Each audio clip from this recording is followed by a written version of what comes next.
The Caldwell Grand Hotel ran like a machine, marble floors, polished brass. Staff who smiled on cue and disappeared when they weren't needed.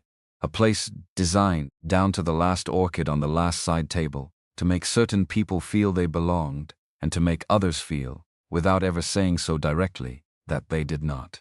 On a Tuesday morning in November, a woman walked through the front doors, and the machine stopped working. She wasn't loud. She wasn't difficult. She simply stood at the reception counter and said nothing. And the nothing she said was louder than anything the three staff members, scrambling in front of her, could manage. Across the lobby, a man in a gray uniform watched. He had a mop, a squeaky cart, a name tag that belonged to someone who had moved to Denver. He watched her eyes, and he recognized something in them that nobody else in the room was looking for. He put down the mop. The Caldwell Grand Hotel did not wake up. It simply continued. That was the thing about places like this. They didn't have mornings, they had shifts. The marble floor in the main lobby had been polished the night before, and would be polished again tonight. And the distinction between yesterday and today existed only in the rotation of staff, the cycling of guests, the quiet mechanical certainty of a place that had learned to function without ever needing to feel anything. Gary Cole understood that logic better than most. He arrived at 6:15, same as always. Side entrance, third door from the parking structure. The one with the sticky handle that facilities had been promising to fix for 11 months. He had stopped reporting it. Some things you just learned to work around. He signed in at the staff desk, nodded to the overnight security guard whose name he had never been told and whose face he had memorized anyway, and pulled his cart from the supply closet at the end of the corridor. The cart had a squeak in the left rear wheel. He had learned to like it. It announced him before he arrived, which meant anyone who wanted to avoid eye contact with the man in the gray uniform had time to arrange their gaze elsewhere. People didn't see janitors. That was simply the operating principle of a place like the Caldwell Grand, where the brand promise was seamlessness, and seamlessness required, above all things, the invisibility of labor. Gary had studied invisibility, formally, academically. He had spent 14 years at a university teaching graduate students how language shapes perception, how the words a culture chooses to silence reveal more about that culture than the words it chooses to amplify. He had written papers on it, 2 books. One of them had been translated into 4 languages, which he had always found privately amusing, given that the subject was the limits of translation. That was a long time ago. He pushed the cart through the lobby's service corridor, the squeak of the wheel marking his passage through the fluorescent quiet. The hotel above him was already stirring. He could hear it in the way buildings speak, the muffled rhythm of elevator doors, the distant percussion of room service carts, the low hum of the ventilation system cycling through another mechanical morning. He had learned to read a building the way he used to read a text, layer by layer, what was being said, what wasn't. The main lobby came alive around 7. Gary was usually finished with the East Wing corridors by then, which meant he caught the lobby's first hour from across the room, near the brass luggage carts, polishing glass or wiping baseboards while the day staff took their positions, and the first guests filtered down from the upper floors. He had watched this particular theater for 2 years and 11 months, long enough to know the rhythms, long enough to know when something was off. He noticed the woman at 9:47. Not because she was loud. She was not loud. She was, in fact, the opposite of loud, which was exactly what made her impossible to miss, at least for someone who had spent the better part of his academic career studying the specific and undervalued grammar of human silence. She stood at the far end of the reception counter in a navy blue coat that fit the way expensive things fit, not showing off, just certain of itself. Tok den thung chum vai. Skin pale and composed, the kind of composed that isn't the absence of expression, but the disciplined management of it. She held her hands loosely in front of her, fingers just touching. Her chin was level, and her eyes, when Gary tracked them from across the lobby, were doing something particular. They were reading the room, not anxiously, not the way a person reads a room when they're lost or frightened or trying to find a familiar face. She was reading it the way an auditor reads a balance sheet, methodically, without judgment and without mercy. Her assistant stood slightly behind her, and to the left, a younger man in a dark jacket who had the specific posture of someone trying very hard not to look as alarmed as he felt. He was cycling through his phone with his thumb in tight, repetitive loops, the same gesture over and over, the way people do when they're waiting for something to happen, and they already know they won't like it when it does. At the counter, 3 members of the front desk staff had reached the particular variety of professional desperation that manifests as performative calm. Their faces were doing the hotel's brand promise. Their eyes were not. Gary stopped polishing. Not dramatically. His cloth just went still against the glass tabletop, and he stood there and watched. The senior front desk manager, a careful young woman named Priya, who Gary respected because she always thanked the cleaning staff when no one was watching, leaned forward slightly. Her voice was professional and gentle and completely failing to land. She gestured toward the computer screen. She pointed at the reservation printout. She smiled the smile that the employee handbook probably described as warm and inviting. The woman in the navy coat watched all of this without expression. 2 more staff members had materialized behind the counter. A third was on the phone, presumably to someone in management. The assistant had started translating something on his phone screen, holding it up, then pulling it back when it was clear that wasn't the issue either. Gary watched. Because here was the thing, and this was the thing that nobody else in the lobby seemed to be tracking, maybe because they were too close to the problem, too inside the anxiety of it, too focused on fixing the surface rather than reading what was underneath. The woman was not confused. She was not distressed. She was not having difficulty understanding what was being asked of her. She understood perfectly. She was standing in the middle of a 4-star hotel lobby surrounded by 3 certified hospitality professionals and 1 increasingly panicked assistant. And she was calm. Specifically calm. The kind of calm that doesn't come from not caring but from caring very precisely about the right things and being willing to wait for those things to arrive. She was waiting. Gary had written a paper about this. The specific practice in certain East Asian communication cultures of using deliberate silence as both a filter and a test. Not passive. Active. The silence didn't mean nothing. It meant, I am watching to see who in this room is actually listening. He had published the paper in 2009. He had received 11 letters about it from scholars he respected and 1 angry email from a diplomat who missed the point entirely. He had not thought about that paper in years. His feet moved before his head finished the argument. He wasn't sure what he was going to do. That was the honest truth of it. He was a man with a mop and a squeaky wheel cart and a gray uniform that had someone else's name on the tag from when he had started the job, and they gave him whatever they had in stock. He was not a front desk manager. He was not a translator. He was not in any official capacity, anything more than the person who made sure the baseboards in the East Wing were clean by 7 a.m. But he was walking toward the counter, and then Sandra Anderson came down the stairs. Gary stopped, not because Sandra intimidated him. Because he needed a second to recalibrate, the way you recalibrate when the situation becomes more complicated than you had accounted for. Sandra Anderson was the general manager of the Caldwell Grand, and she was, by any objective measure, exceptional at her job.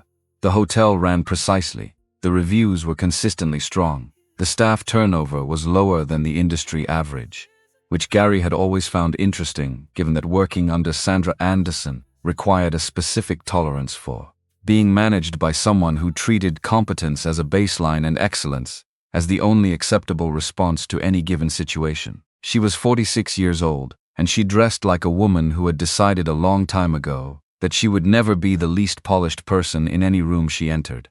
Today, dark blazer, the kind of tailoring that costs real money, hair the color of winter wheat pulled back with geometric precision, lipstick the deep red of a formal declaration. She moved down the staircase with the measured confidence of someone who had rehearsed authority until it became instinct.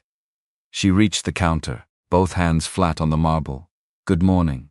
Her voice carried exactly as far as she wanted it to carry. I'm the general manager here. How can we help you today? The woman in the navy coat looked at her. She said nothing. Sandra held the smile. Ma'am, I understand there may have been some difficulty with the check-in process. We're going to get that sorted out for you right now. Still nothing. Gary watched the almost invisible tightening around Sandra's eyes. She was too professional to let it reach her face. But the calculation was happening. He could see it. We have your reservation on file, Sandra continued.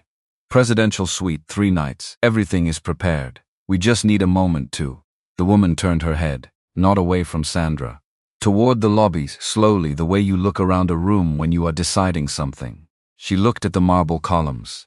She looked at the arrangement of orchids on the side table, the ones that were real, because the Caldwell Grand did not use silk flowers in the main lobby. She looked at the skylight above the central seating area, which in the morning let in a particular quality of late autumn light. Then she looked at Gary. Their eyes met. He had been seen. He had not expected that. People did not usually see the janitor standing 20 feet away holding a glass cloth. That was the whole operating principle. But she had found him without effort, the way someone finds the one open window in a closed room. He walked the rest of the way. "Excuse me." His voice came out steady, which surprised him slightly. The entire counter turned. Priya looked at him with an expression that contained relief and concern in almost equal measure. Sandra's expression was something cleaner and colder. "Mr. Cole." Her voice was precise. "This doesn't involve maintenance. I know." He looked at the woman in the navy coat. He felt the specific gravity of the moment, he thought, with the detached clarity of someone who has stopped having anything to lose, about the paper he had written in 2009, about the practice of reading the air, about the kind of greeting that communicates not just courtesy but recognition. He bowed, not a deep bow, just slightly, and with the specific quality that makes the difference between a gesture and a language. And then he said, in Japanese, low and unhurried, "Tanaka-san, otame chodai itashimasu. Ocha demo ikaga desho ka." Time did something strange, the lobby continued. The piano music piped through the ceiling speakers kept playing. Two guests crossed behind Gary toward the elevator bank. A bellhop's cart rolled across the marble, but inside the specific circle of people standing at that reception counter, time did something that Gary had no more precise word for than stopped. The woman's eyes changed, not dramatically, not the wide theatrical surprise of someone who has been startled, something slower than that, something Gary recognized, because he had watched his students' faces when they had been reading a text for the first time, and suddenly understood what the author was actually saying. The recognition that meaning is present, that someone had not just made a sound but said a thing. She said in Japanese quietly, "That is not a standard greeting." "No," he agreed in Japanese. "It's from the tea ceremony. It means I receive your presence with gratitude and respect." It seemed more accurate than asking if you'd located your reservation number. A silence, not uncomfortable.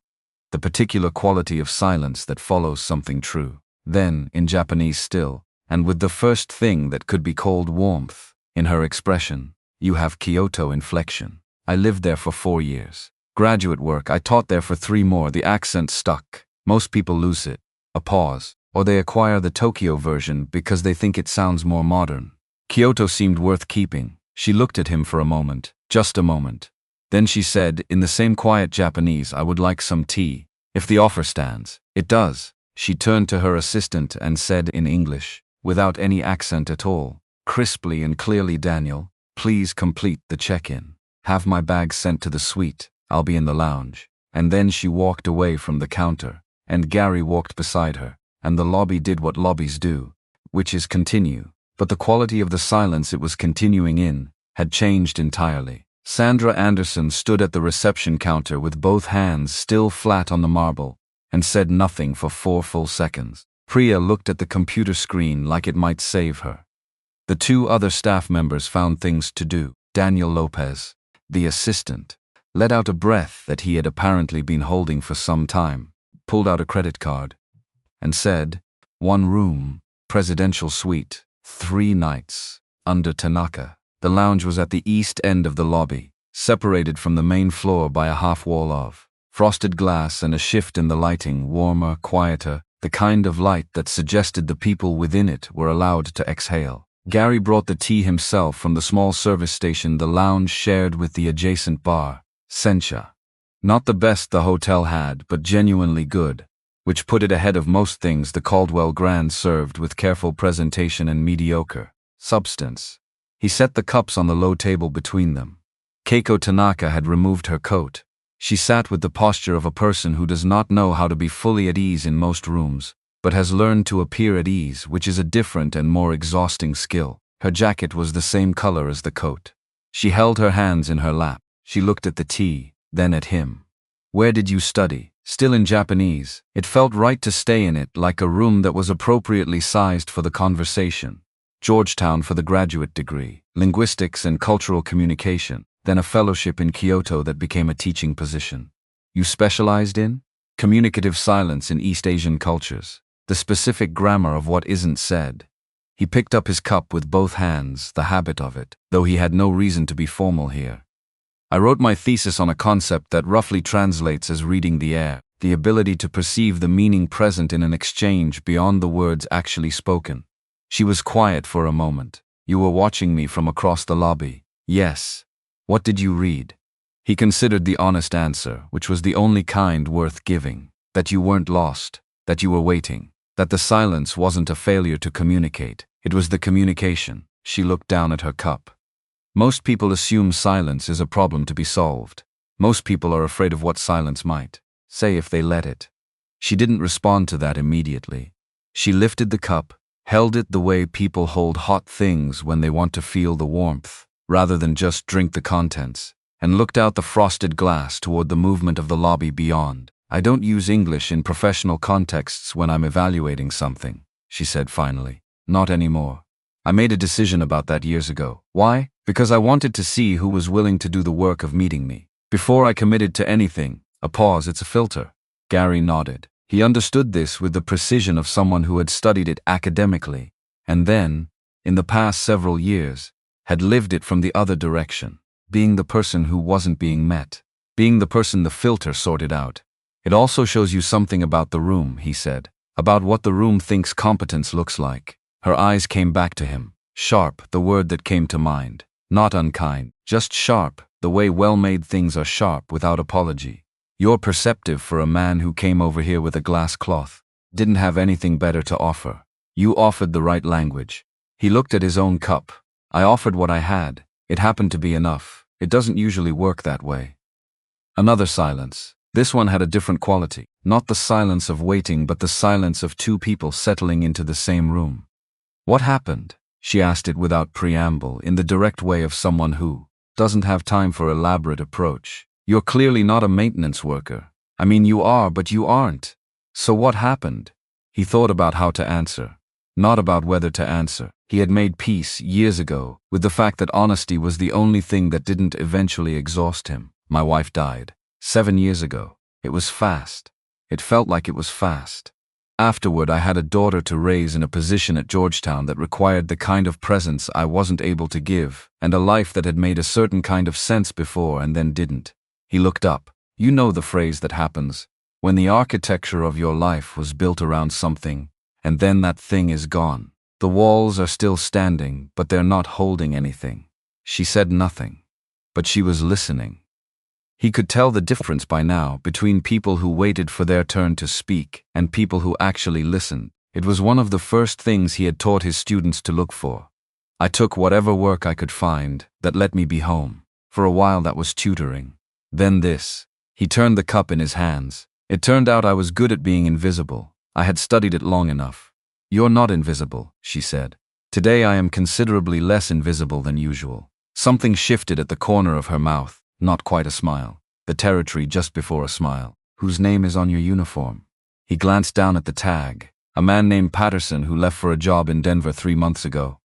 Facilities said they'd order a new one. I stopped asking. This time she did smile. Small, controlled, real. The kind that doesn't perform itself. Gary felt something he had not felt in a long time, which was the particular ease of being in a conversation with someone whose intelligence was moving at the same speed as his. He had forgotten what that felt like. He had been around people for 3 years, hundreds of hotel guests, dozens of colleagues, his daughter's friends, the parents at school events, all of them good people, most of them perfectly interesting, but operating at a frequency that required him to translate constantly, to slow down, to simplify, to edit, to be less. He had gotten so used to being less that he had almost forgotten what more felt like. You said you're evaluating something, he said. The hotel. We're looking at venues for a technology summit. 500 attendees, 3 days, significant international attendance. What happened at the counter today was relevant information about the venue. Relevant how? My events draw people from many parts of the world, many languages. many communication styles. What I observed in that lobby tells me something about how this hotel would manage the inevitable moments of cross-cultural friction during an event of that scale. She looked at him directly. It was not encouraging. He thought about what she had said, and what she had not said. You came in expecting that, or something like it. She didn't answer, which was, of course, an answer. You were testing them, he said, not accusing, just naming it. I was observing. The distinction was precise. There's a difference. I didn't create the conditions. I simply didn't interrupt them. And what I did was also observed. A pause. You weren't part of the test. I don't test people who aren't parties to what I'm evaluating. He nodded. There was something in this that he found, not flattering exactly, but clarifying. He had acted without calculation, and she had noted it precisely because it was without calculation. That logic was clean. Can I ask you something, he said. You can try. Why did you come to Boston specifically? There are other cities, other hotels. The Summit Circuit includes properties in New York and Chicago and D.C. that would have more infrastructure for an event your size. She lifted her cup. She took a slow, deliberate sip. She set it back down, all without any indication that she was deciding whether or how to answer. Then she said, I'm looking for something here, in Boston. It has nothing to do with the summit. He waited. She didn't continue. She turned her head toward the frosted glass again, and whatever she was looking at through the diffused light, it wasn't the lobby. He recognized the shape of that silence, too. It was the shape of something that wasn't ready to be spoken yet, something that was present but not available. He didn't push. They finished their tea. Back at the reception counter, Daniel Lopez had completed the check-in with the careful relief of someone who had been allowed to simply do his job. He stood near the elevator bank with the room key and Keiko's carry-on bag when she returned from the lounge, and Gary watched from the middle distance as Keiko took the key, said something brief and quiet to Daniel that made him nod, and then paused before stepping into the elevator. She turned. She looked across the lobby toward where Gary stood. She said, in English, clearly enough that the two guests waiting for the next elevator turned their heads, and Priya at the front desk looked up from her screen. Thank you, Mr. Cole. Not the janitor, not the maintenance man, his name. The elevator doors opened. She stepped in. They closed. Gary stood with his glass cloth and his Patterson name tag and the squeak-wheeled cart and the full weight of the lobby's attention, which was not something he had experienced in quite a long time. He went back to polishing the east wing baseboards. He tried not to think too carefully about the particular quality of the silence Keiko Tanaka left in rooms when she exited them. He mostly failed at that.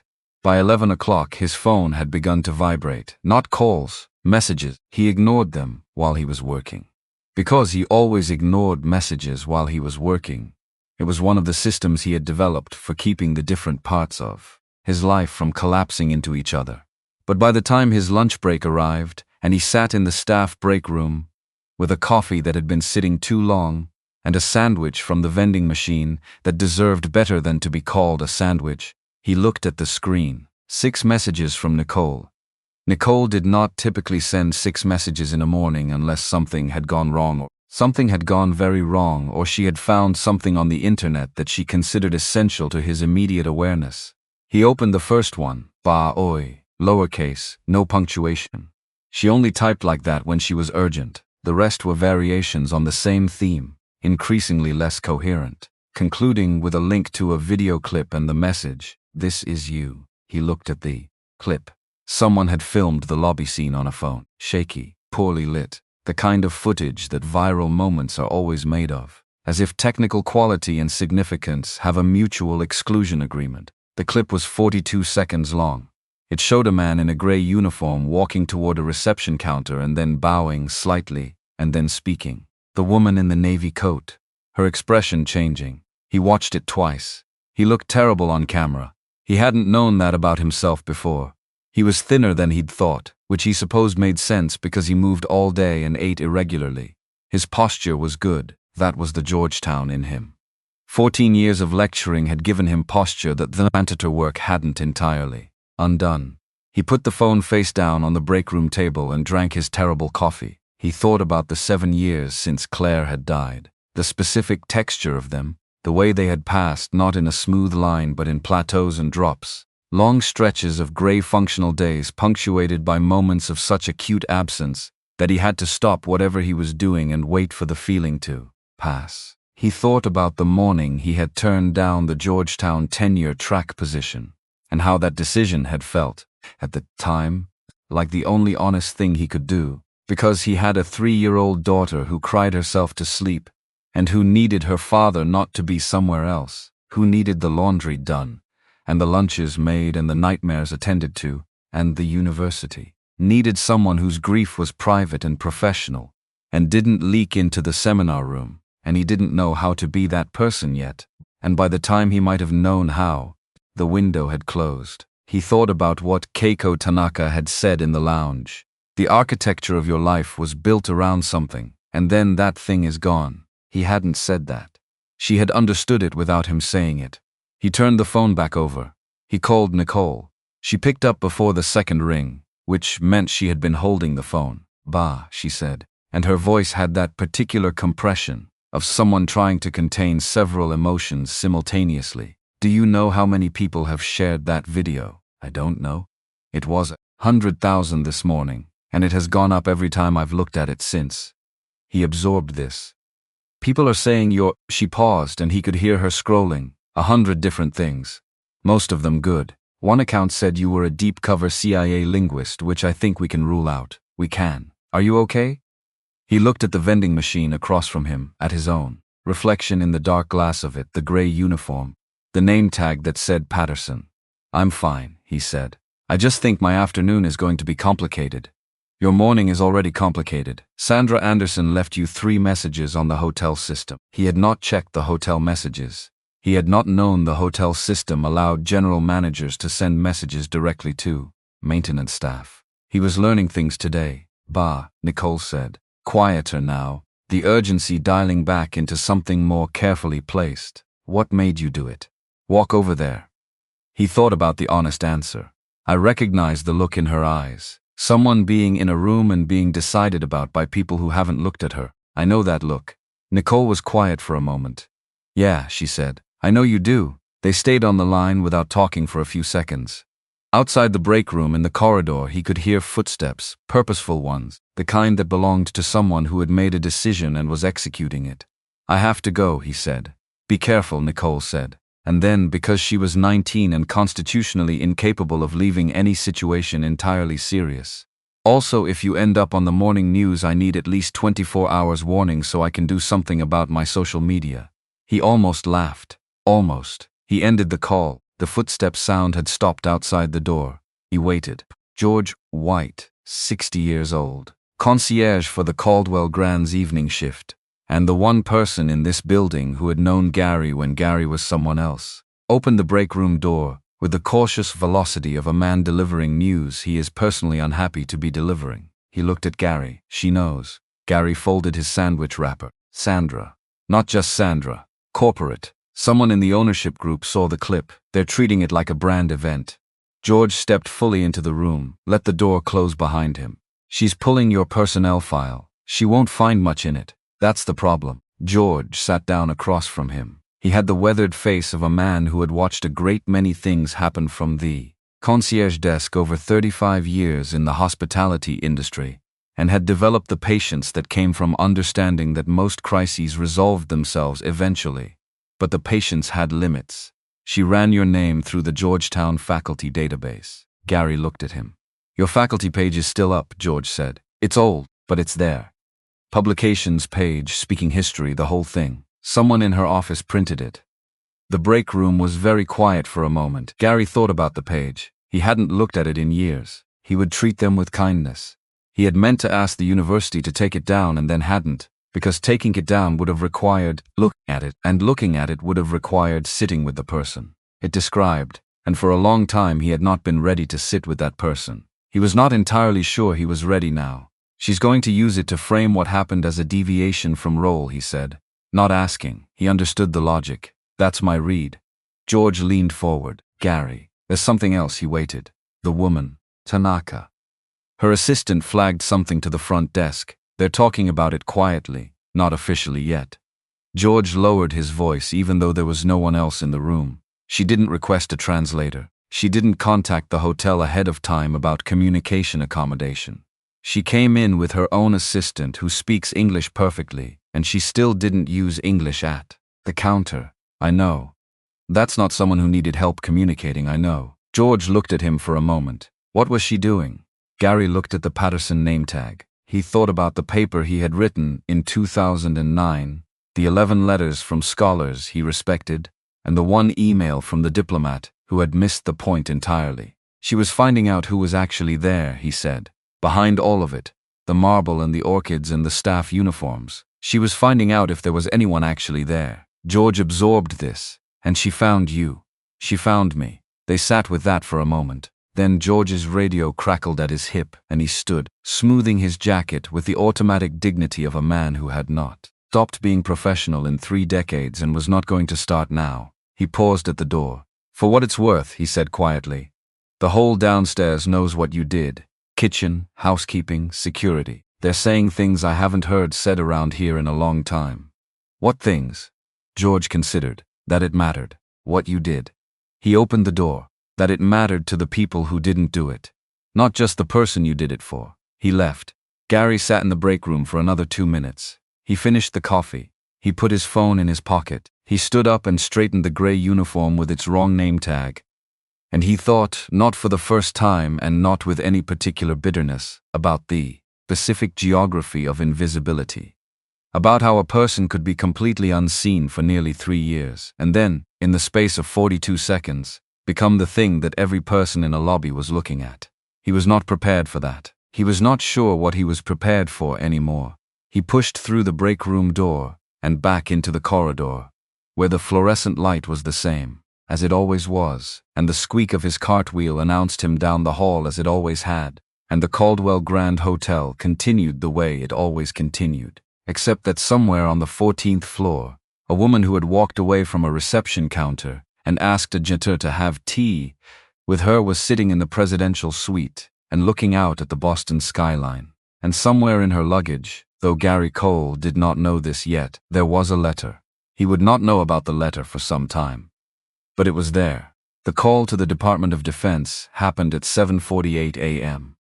on a Wednesday, which was otherwise an unremarkable morning in Boulder, except for the fact that Elizabeth Jones had not slept, again, and was sitting behind her desk, with a legal pad of notes she'd made between 2 and 4 a.m., and a posture that communicated nothing about the internal cost of what she was about to do.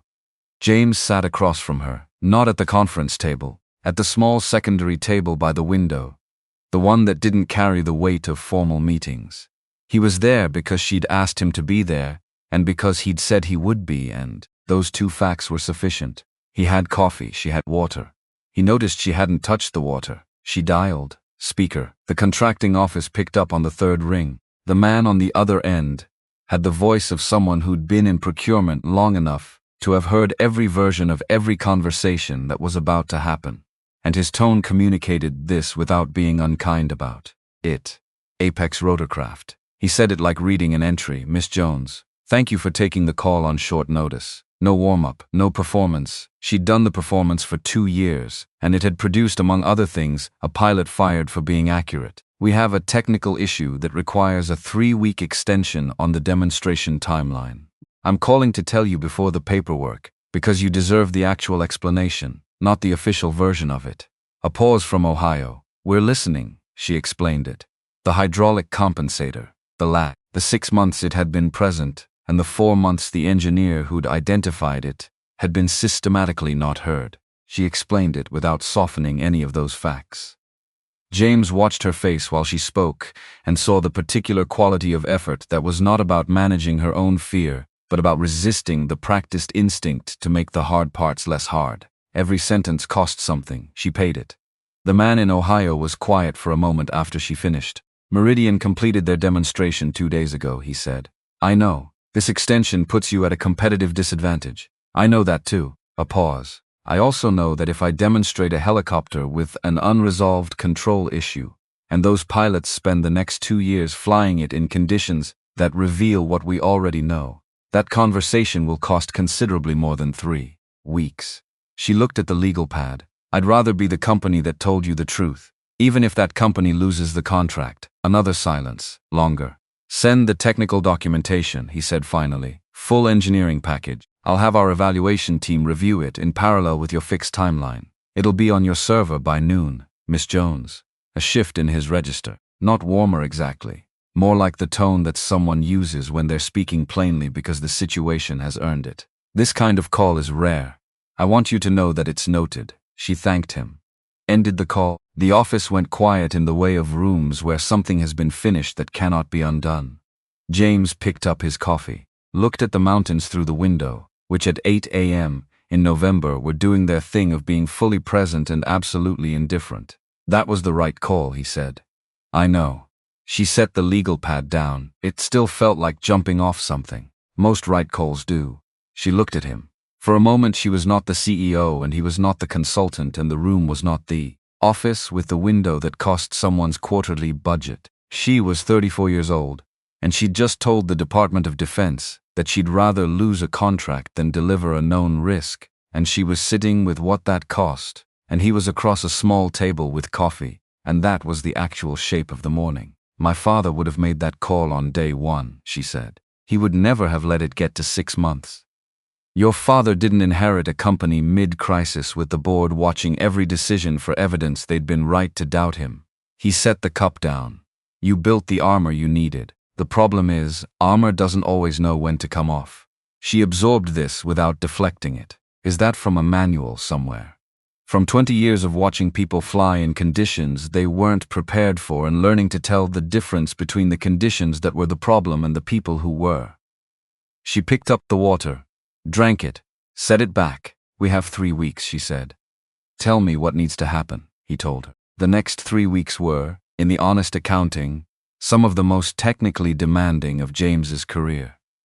Not because the problem was more complex than things he'd worked through before, but because the problem existed inside a human system that had been running on fear for long enough that the fear had become structural. It was load-bearing, and removing load-bearing elements from a structure required replacing them with something else before the structure registered what it had lost. He worked with Kei Chen and the hydraulics team every morning from 6 until noon. In the afternoons he reviewed Brian's flight notes and cross-referenced them with the telemetry data from the early test runs, building a picture of exactly how the lag had manifested in real flight conditions at different power settings and airspeeds. This was the work that nobody else in the building could do, because it required reading a pilot's physical description of a machine's behavior and translating it backward into the mechanical cause, and that translation required having occupied both sides of the equation for a combined 2 decades. Chen was meticulous. She was also, he discovered quickly, someone who had learned to present her conclusions in a form specifically calibrated to not threaten the people she was presenting to, which had made her technically accurate and contextually invisible simultaneously. He spent 3 days helping her understand the difference between making her analysis accessible and making herself small, which was a distinction she grasped with the speed of someone who'd been waiting for permission to grasp it. By day 4 she was presenting her findings in the engineering team meetings, the way she'd been presenting them in her own head for months, direct, complete, without the apologetic softening that had let people route her to a phase 2 concern. The change in the room was not dramatic. It was quiet and permanent, the way real changes tended to be. Brian Thompson flew daily test sequences. James stood on the hangar floor with headphones and a telemetry monitor, and communicated with Brian through the ground crew system, and Brian described what he felt and James translated what that meant, and the engineers adjusted, and they flew again. It was the most efficient diagnostic process the aircraft had seen since the project began, and everyone involved understood why, without having to say it. The spring rate adjustment went in on day 8. Day 9, Brian flew the modified configuration for the first time. James was at the telemetry monitor. Robert Williams was beside him. Kei Chen was at the data station. Elizabeth was standing 10 feet back, not from the action, but giving it the room it needed, which was a different kind of management than she'd been doing, and which everyone could feel without commenting on. Brian took the Titan up, hover, stable, collective transition forward flight. The moment that had been the problem for 6 months, the point of hesitation, the gap between ask and receive that had cost one pilot his position and nearly cost the company its future. clean, immediate, responsive. James felt it in the telemetry data before Brian said anything. The numbers were right, not approximately right. Correctly right. In the way that a properly tuned system was right. Without the hesitation that had been printed into every prior dataset like a signature of something broken. Brian's voice through the headset, she responded. James looked at Chen. She was watching her screen with an expression he recognized from his years of instruction trucks, the expression of someone who had been right about something for a long time and had just watched the world confirm it, which was not triumphant, because it was also the expression of how long it had taken. Again, James said into the headset, full transition to cruise parameters, then back. Brian did it again twice, then at increasing airspeeds, each time clean. Robert Williams was not making notes on his tablet, he was just watching, his hands at his sides. The face of a man who'd been in this building when the foundation was poured, and who had spent 3 years after the founders' death watching it run on momentum and fear, rather than on the thing it had been built to run on, and who was watching now something he'd given up expecting. It works, Chen said, not loudly, to her screen. To herself first and then to the room. Elizabeth walked forward. She stood beside James and looked at the telemetry display with the expression of someone who has just paid a debt they'd been carrying for long enough that the carrying had started to feel normal. Day 9, she said quietly. 14 to go. He kept his voice flat. We use every one of them. And they did. The next 14 days produced more rigorous test data than the prior 6 months combined. Not because the team hadn't been working before. Because the team had been working in a system that punished accuracy, and accuracy, when systematically punished, goes underground. It doesn't disappear. It sits in legal pads and phase 2 concerns, and the private arithmetic of engineers who've calculated that being right has a cost they can't afford. And when the system stops punishing it, accuracy comes back up. Quickly, all at once, with the force of something that has been compressed. K. Chen found the harmonic resonance issue on day 18. James found it first, technically. He was reviewing an extended endurance dataset and saw the pattern of vibration signature building at a specific RPM band during sustained cruise, consistent enough to be a characteristic rather than an anomaly. The kind of thing that wouldn't manifest in short demonstration flights. The kind of thing that would show up at hour 47 of operational deployment on a day when nobody was looking for it. He brought it to Chen at 7:15 a.m. on day 18. Showed her the data. She looked at it for 90 seconds and said, transmission mount, harmonic resonance. We need a damping system. 3 additional days minimum, possibly 4. She was already pulling up schematics. The DOD timeline, I'll handle the timeline. He pulled out his phone, designed the fix. He texted Elizabeth, new issue. Transmission mount resonance. Need to talk. 5 minutes. She replied in 40 seconds, office. He walked through the building, the way he'd walked through it for 6 months. Past the spaces he'd cleaned and the water fountain where Phil sometimes refilled his bottle, and the corridor, where Donna's office light was always the first on in the morning and the last off at night. Except now people looked up when he passed and used his name, and occasionally stopped him with questions that were actually questions rather than politeness. He was getting used to it, not comfortable with it. Getting used to it, which was different. Elizabeth's office was in the same configuration as it had always been, efficient, without sentiment, the kind of space that communicated authority through what it excluded rather than what it contained. She was standing at the window when he came in. How bad, she said. Not bad, serious. Harmonic resonance in the transmission mount, it's not a design flaw, it's a tuning issue. We add a damping system. It's solvable. Timeline, 3 to 4 days design and fab. 2 days of integration testing. We push the demonstration by 1 week. She turned from the window. That's the second extension. Yes, I'll call them with you. He held her gaze. Same approach as last time. Full transparency. Here's what we found. Here's what we're doing about it. Here's why it matters that we found it before deployment rather than after. She looked at him for a moment. The calculation was running, he could see it. But it was running differently than it had run 25 days ago. The weighting had changed. The inputs were the same. Fear and risk and competitive pressure, and the fact that Meridian had finished their demonstration a month ago. All of it was still there. It was just running through a different architecture now. One that had, in the last 25 days, quietly updated its understanding of what the most expensive option actually was. Same answer as last time? She said. Same answer. Tell the truth and pay the cost. Tell the truth and pay the cost. A pause. Elizabeth. This is the last one. After this fix, you're demonstrating a helicopter that we have validated exhaustively, that we understand from the molecular level of its hydraulic circuit to the vibration signature of its transmission mount. What you're bringing to the DED in 8 days is not impressive looking. It's correct. Those are different things, and the people in that room have been around long enough to know the difference. She sat down. He waited. My father built this company on the principle that the most important thing was what the aircraft did the 400th time, not the first time. She looked at the legal pad. I forgot that for about 3 years. You're remembering it now. At substantial cost. Most important things. Cost something substantial. He stood. I'll set up the call. The second call to the DoD contracting office was shorter. The man in Ohio listened to the technical summary, asked 2 specific questions that told James the evaluation team had actually read the full engineering package from the first extension, and then said something James hadn't expected. Colonel Smith.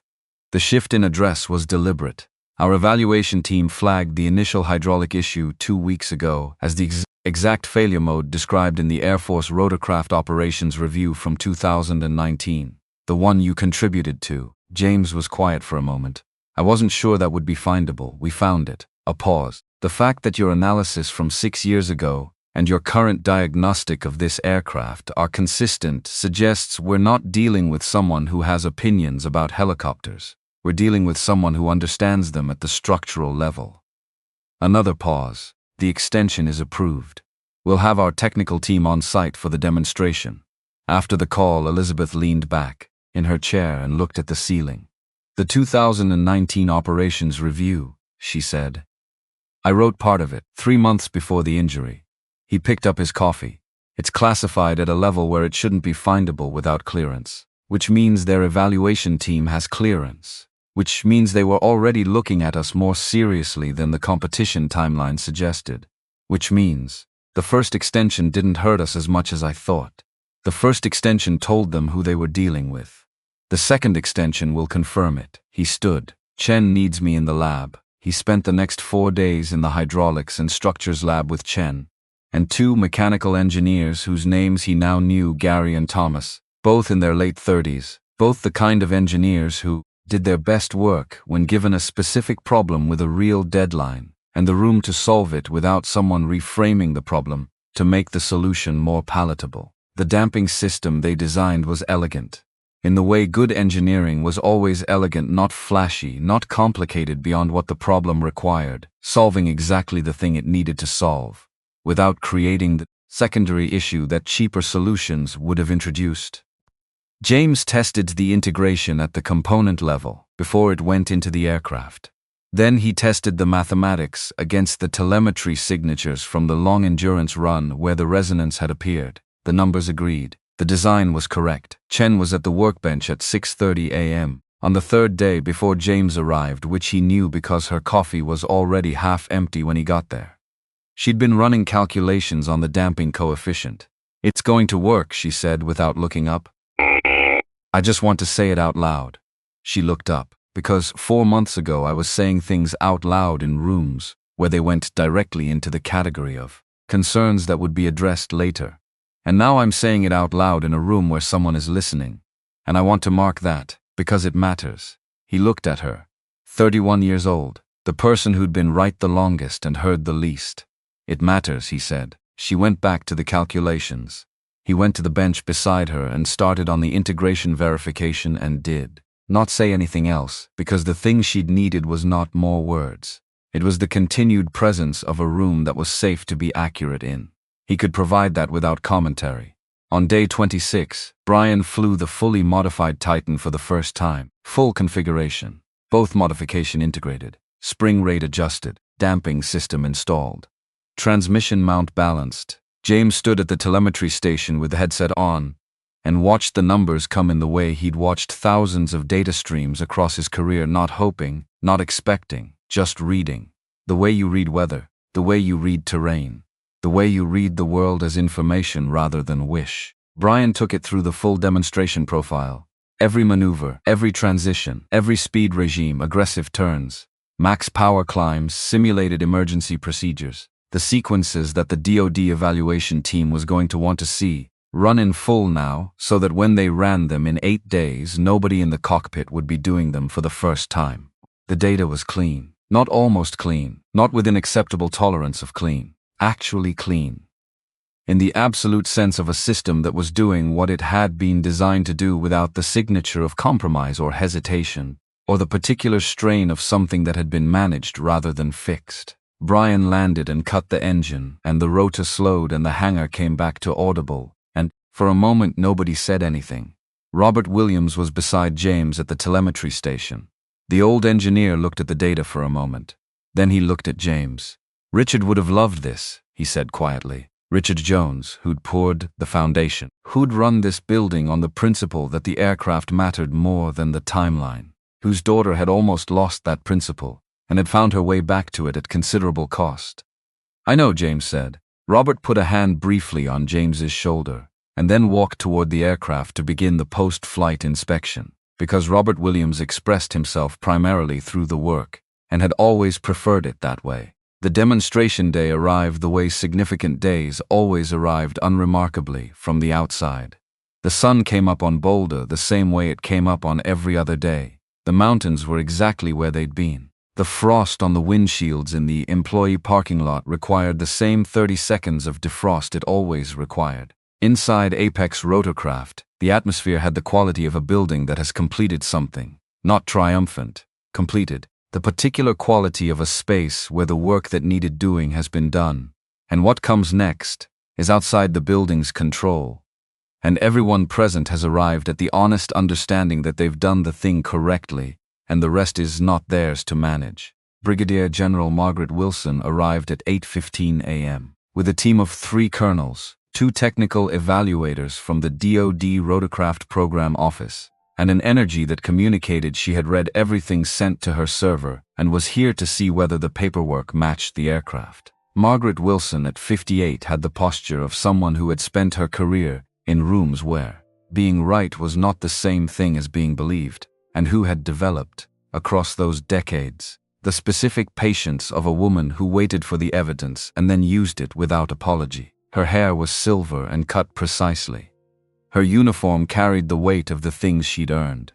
She walked through the hangar entrance and looked at the Titan X-8 the way a pilot looks at an aircraft, assessing, not admiring. Elizabeth met her at the entrance. General Wilson. No performance, no version. Just Elizabeth Jones, 34 years old, who had made 2 difficult calls to a contracting office and was standing with the consequences. Miss Jones. Margaret looked past her at the hangar, at the Titan, at Brian Thompson completing his pre-flight inspections with the methodical quality of a man who had flown this aircraft 31 times in the past 3 weeks and intended to fly it 31 more times as exactly as he'd flown the previous 31. At Robert Williams and Kay Chen at the data station. At James Smith, standing to the side with his hands in his jacket pockets, wearing the same worn leather jacket over a collared shirt, not the Navy uniform. She looked at James for a moment longer than she looked at anything else. Then she walked toward the aircraft.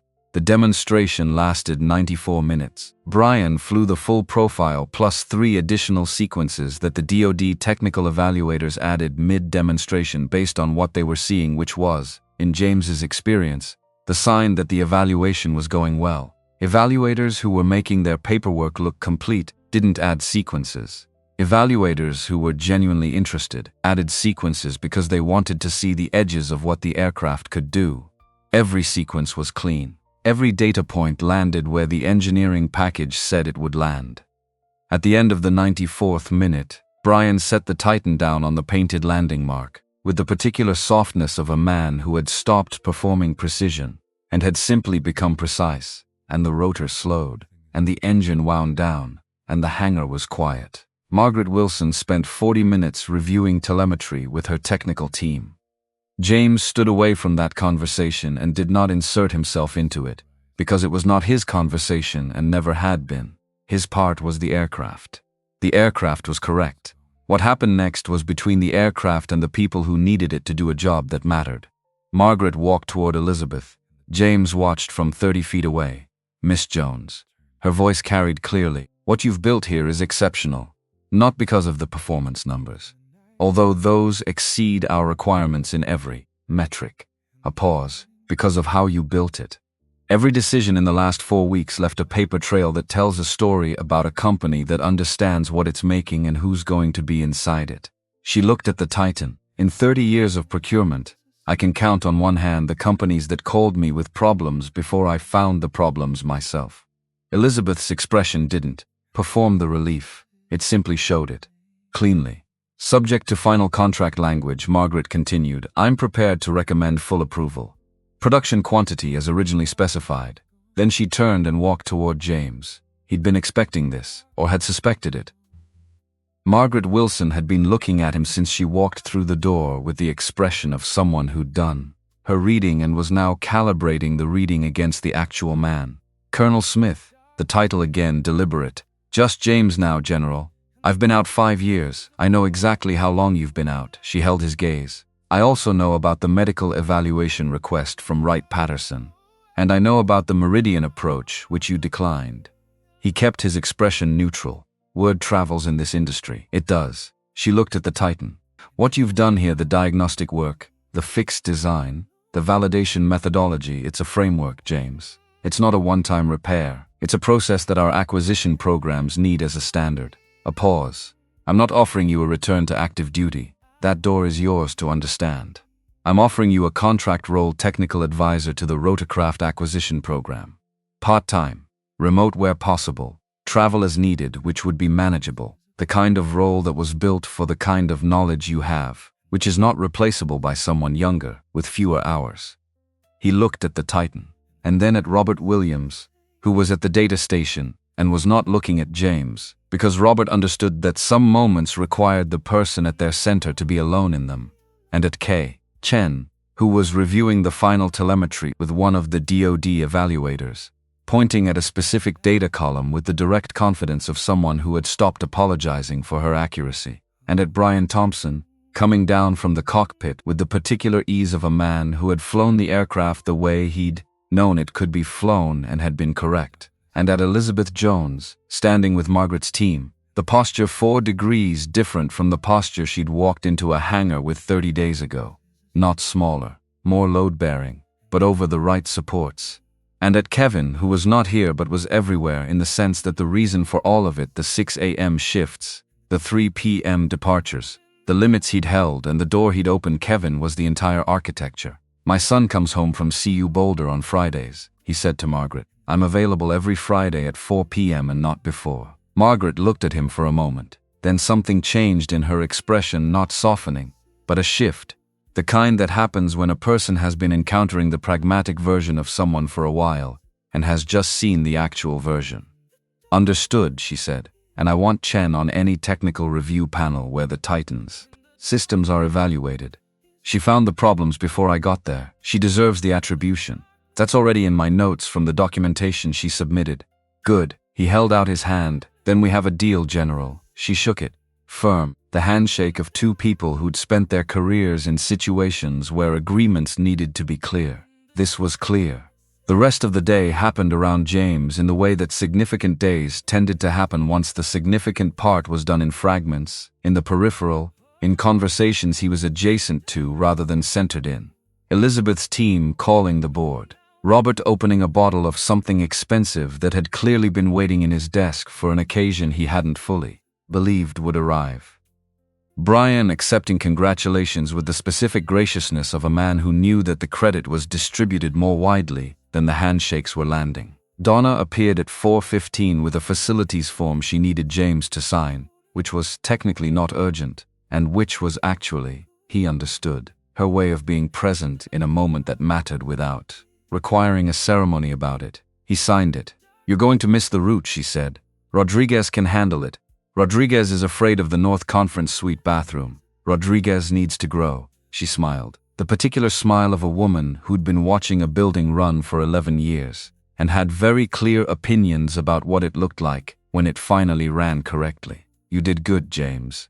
She took the form back. Not the helicopter stuff. A pause. The whole thing. He didn't say anything to that, because it wasn't the kind of statement that needed a response. It needed acknowledgement, and he gave it with a nod, and she went back to her office, and he went to find Robert. Robert was at his workstation, not celebrating, reviewing data. Because Robert Williams celebrated by continuing to work, which was consistent with every version of him James had known across the past 6 months. He sat in the secondary chair. Robert looked up. Done for the day? Almost. Margaret Wilson. Robert set tablet down. She's good people, old school. Means what she says. I know. You took the role, part-time. Fridays are off. Robert nodded. Richard used to say the best jobs were the ones where the conditions told you something about how much they actually needed you. James looked at the Titan through the hangar window. The aircraft sat in the position it would always occupy now, not a problem to be solved, but a solved problem, which was a different kind of presence, quieter, more certain of itself. The spring rate, he said. Chen had it for 4 months. She did. That's the part that will stay with me. He looked at the older man. Not the fix. How long it took the fix to be heard. Robert was quiet for a moment. Then you know what's different now. She's heard. She's heard. And the next time she says something, she'll be heard faster, because this time is in the record. Robert picked the tablet back up. That's the thing about getting it right once. It changes the prior for every time after. The institution starts to learn. James sat with that for a moment. It was true in the way that structural things were true, not dramatically, not with the emotional weight of a better story, just correctly. The building had learned something. Kay Chen had a different position in it now. Brian Thompson had a different position in it. Elizabeth Jones had a different position in it. One she'd earned by choosing the expensive thing twice in a row when the cheaper thing was available. The building was not fixed.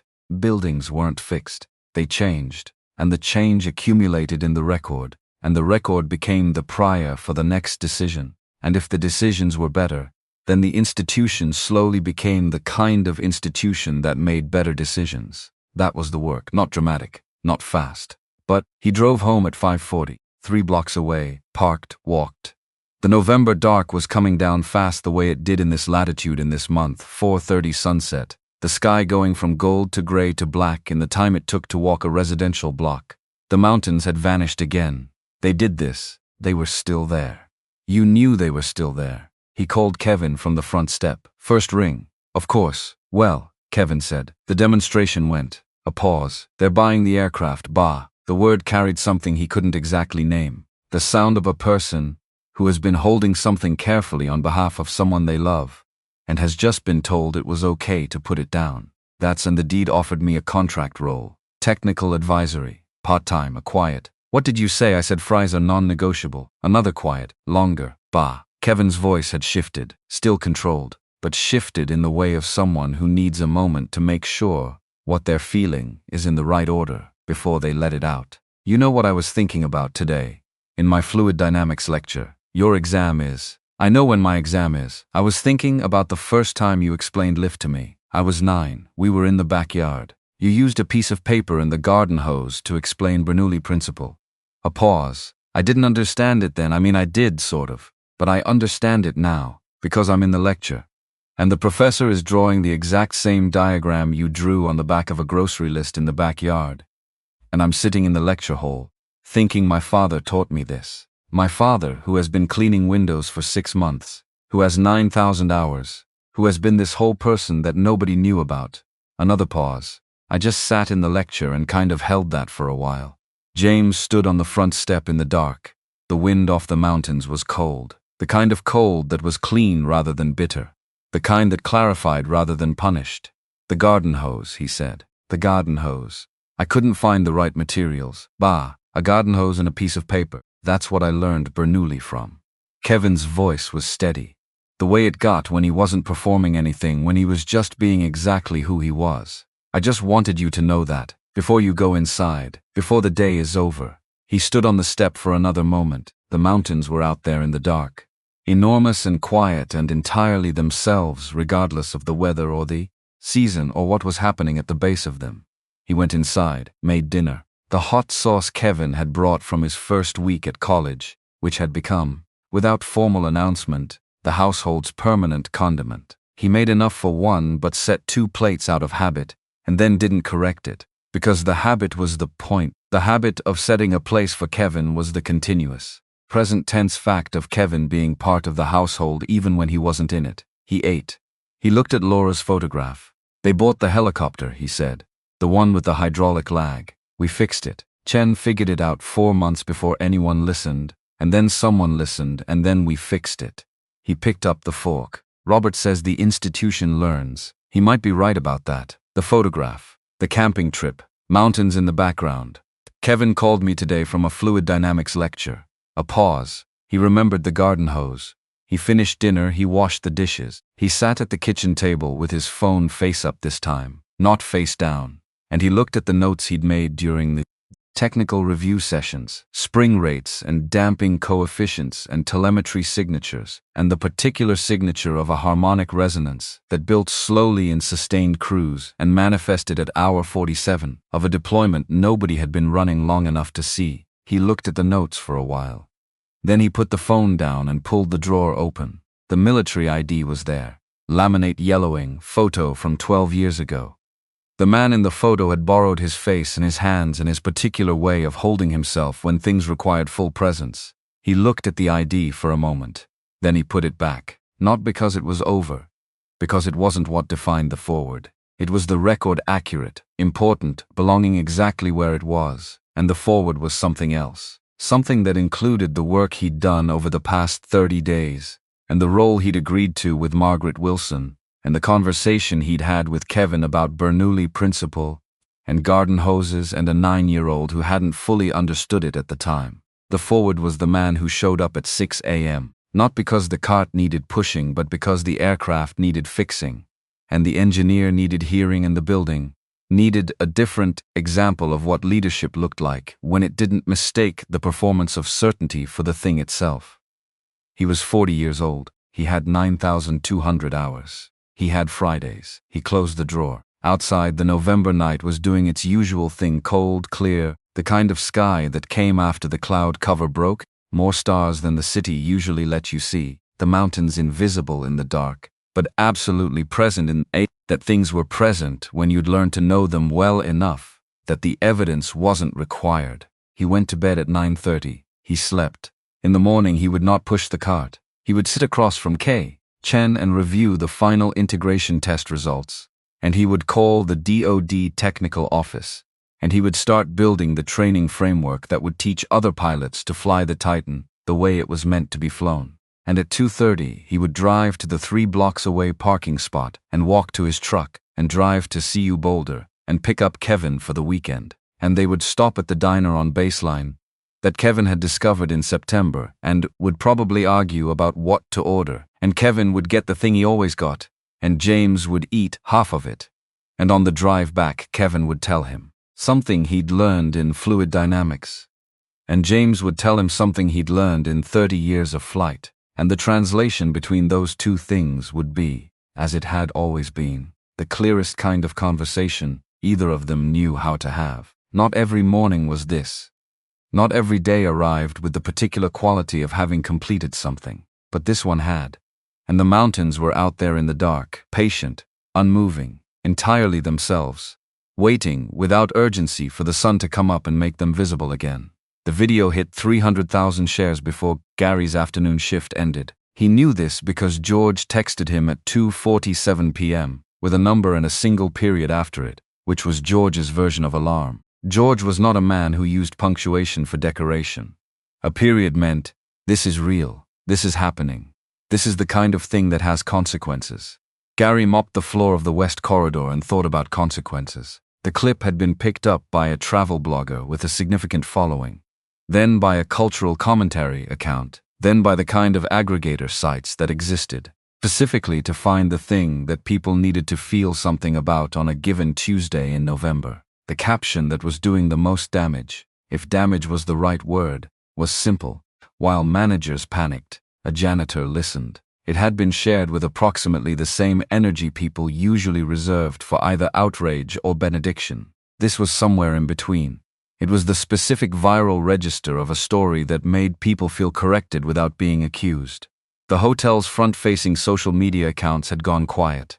That was Sandra's doing. He recognized the strategy. Say nothing. Let the silence work. Hope the news cycle found something else to be interested in by morning. It was a reasonable strategy. It was also going to fail. He could tell, the way you can tell about certain things when you have spent enough time studying how stories move. He mopped around a luggage cart that someone had left at the wrong angle in the corridor. At 3:15, Daniel Lopez found him. The assistant appeared at the end of the west corridor, with the deliberate casualness of someone trying very hard not to look like they were looking for someone.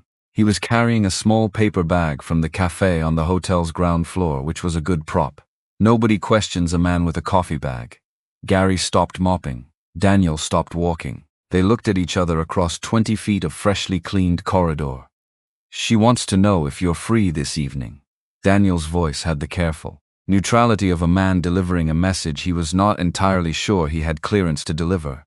After your shift, there's a sitting room on the 14th floor. Private. She said no agenda, just conversation. Gary leaned the mop against the wall. He thought about the text from George. He thought about the personnel file Sandra had pulled. He thought about the specific way a room changes when someone in it starts making plans. Tell her yes, he said. Daniel nodded. He looked like he wanted to say something else. He didn't. He walked back toward the elevator with his paper bag and his careful neutrality, and Gary went back to the floor.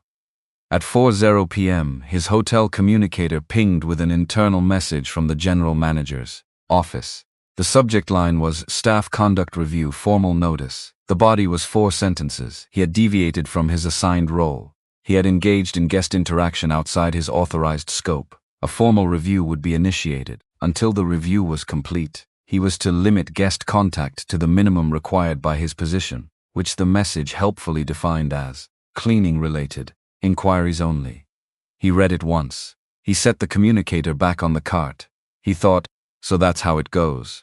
Then he finished the west corridor because the west corridor still needed finishing, regardless of what was happening to everything else. By the time his shift ended at 5, and he had returned his cart to the supply closet and signed out at the staff desk, his phone had 37 new notifications. He did not open them. He knew what they were. The internet had decided he was a story, and the internet was not particularly interested in his preferences about that. He changed out of the gray uniform in the staff locker room. He put on the civilian clothes he'd arrived in, dark jeans, a collared shirt that was presentable without trying too hard, and he stood in front of the small mirror above the sink and thought about going home. He thought about the drive. Nicole's lit window when he pulled into the driveway, the leftover soup she would have reheated, because she always reheated the soup when she knew he'd be late. The particular safety of that, of walking into a place where someone had thought about your arrival. He thought, you could just go home. He thought yes, but she asked. He took the elevator to the 14th floor. The sitting room off the presidential suite was smaller than the suite itself, separated by a set of glass-paneled double doors that had been pulled almost closed, leaving a 6-inch gap through which Gary could hear, before he knocked, the distant sound of Keiko speaking Japanese, rapidly and quietly on a phone call that she ended with a single clipped word the moment she heard his knock. She opened the door herself. No Daniel, no other staff. She had changed from the navy coat to a simpler sweater, dark, and she had let her hair down from whatever it had been held in, and she looked, without the executive architecture of the lobby version of herself, like a person who was tired in the specific way that has nothing to do with sleep. She looked at him. You got the HR notice this afternoon. I know. Daniel monitors certain internal channels. She stepped back from the door. Come in. The sitting room had a window that looked northeast over the city. Boston at dusk was doing its specific November thing. The sky a bruised purple over the harbor, the lights of the waterfront just beginning to assert themselves against the failing daylight. There was tea on the low table. She had set it up herself. He could tell, because it was slightly imprecise in the way things are when they've been assembled without staff assistance. The cups not quite centered. The small plate of cookies clearly just moved from the amenity tray by the window.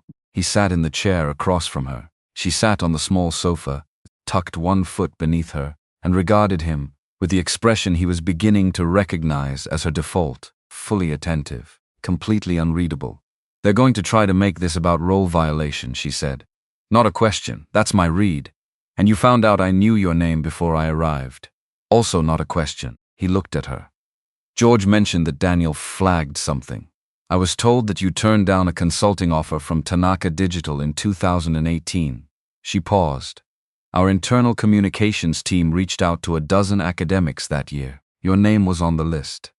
East Asian communication strategy. We were expanding into several markets where the cross-cultural friction had been costing us. Relationships. She picked up her cup.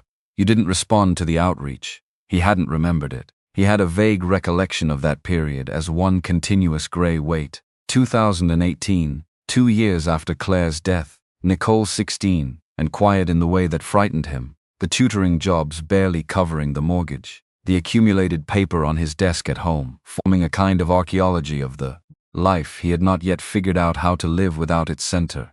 He had not been checking email carefully. He had not been doing much carefully. I didn't respond to a lot of things that year, he said. I know that now. She said it without pity. Pity would have made it worse. This was just information, stated plainly, the way she seemed to state most things. Sandra Anderson found the outreach records. She's framing it as Keiko Tanaka sought out Daniel Cole before this week, suggesting the lobby incident was staged. He absorbed this. It wasn't. Obviously it wasn't. I had no idea you worked here. I had no idea where you were. A pause. I had, actually, completely lost track of you after 2018. The consulting outreach was a general list. I didn't personally compile it. But Sandra doesn't know that. Sandra doesn't care what's true. She cares what's manageable. Keiko set her cup down. She's going to try to use the connection to discredit you. Suggest collusion. Suggest you somehow engineered the moment for publicity. Gary thought about that. He thought about the 42 seconds of lobby footage, and the squeak-wheeled cart, and the Patterson name tag, and the 12 years of mornings he had spent being efficiently invisible in rooms full of people who were not thinking about him. He almost laughed. He chose not to because it would have taken too long to explain. She can suggest what she wants, he said. It will affect the review outcome. Probably. You're not concerned. He considered the question honestly. I'm concerned about a lot of things. Whether Sandra Anderson's review goes well is not in the top 10. Something moved in her expression. Not quite amusement, something adjacent to it. More like the recognition of a position she understood. She looked at the window. The harbor lights had committed now, the sky fully dark, the water below reflecting them in broken horizontal lines. She was quiet for a moment. Not the strategic silence of the lobby, but something more personal. The silence of a person approaching something they have been circling. Mr. Cole, a pause. Gary. He waited. I came to Boston for 2 reasons. She kept her eyes on the window. The summit evaluation was real. But it wasn't the primary reason. She turned from the window. I'm looking for someone. Someone I knew a long time ago. I've been trying to find her for years, and I finally had a lead that pointed to this city. He watched her face. Her name was Claire. She said it carefully, precisely. The way people say names they have kept for a long time. She taught English at a community language center. I was 19. I had been in this country for 5 years, but I still felt like someone walking around in an outfit that didn't fit. Like I could function, but I couldn't land. She was the first teacher who didn't make me feel like that. A pause. She left the program. People said she had a health situation. I lost track. I tried to find her a few times over the years. Nothing. Gary had stopped breathing at a specific point in this recitation. He was aware of this now, the stopped breath. He was managing it. He was sitting very still and managing the stopped breath and listening with every piece of attention he had, which was considerable, which was the one thing the last 7 years had not diminished. She had a way of seeing things, Keiko continued. Not just language things. She could look at a student who had completely shut down, completely gone silent, because the silence felt safer than being wrong again, and she could somehow say the exact thing that made the silence feel like a choice rather than a defeat. She never pushed, she just made the room safer. She stopped, looked at her hands. I wrote a sentence in her class once. She read it and didn't correct the grammar. She just said, "This is the truest thing you've written. Keep going." The room was very quiet. Gary's hands were on the arms of the chair. He was aware of them. He was aware of the temperature in the room and the sound of the city outside and the tea cooling on the table, and the particular quality of the moment, which was the quality of something enormous approaching slowly. What was the sentence? His voice came out even. He was proud of that. Keiko looked at him. I want to be a woman whose silence is a choice, not a wound. He knew that sentence. He had read that sentence. In a composition notebook with a floral cover, 3rd shelf of the bookcase in the 2nd bedroom, where Claire had kept her teaching materials. He had read it when he was packing her things, 2 years after she died, because he had needed 2 years to be able to pack her things. He had read it and not known whose it was and had not been able to throw it away, and so he had put it back on the shelf. Gary. Keiko's voice was careful now. She had seen something change in his face. Do you know who she is? He said. What was her last name? Keiko said Cole. The room didn't move. The harbor lights outside did not change. The cooled tea sat between them. The city continued. The universe did not treat the moment with any particular ceremony, which was exactly right, because the moments that actually break you open never announce themselves. They just arrive. He said, she was my wife. He heard the word afterward, after he had said it. As if his voice were slightly ahead of his comprehension. As if the sentence had been waiting in some anteroom of him for exactly this evening and had decided not to wait anymore. Keiko did not move for a long time. Then she said very quietly, you're certain, yes? His throat was tight, not breaking, not yet. Just tight in the way of something under significant pressure that has not yet decided which direction to go. Claire Cole. She taught at the Boston Community Language Center, 2001 to 2007. She stopped when she became pregnant. Our daughter, Nicole. He watched Keiko's face change in a way her face almost never changed. The composure did not leave, but something behind it shifted, the way the ground shifts before you actually feel it. And her eyes went very bright and she pressed one hand against the table, as if she needed to feel something solid. She gave me a sentence, Keiko said.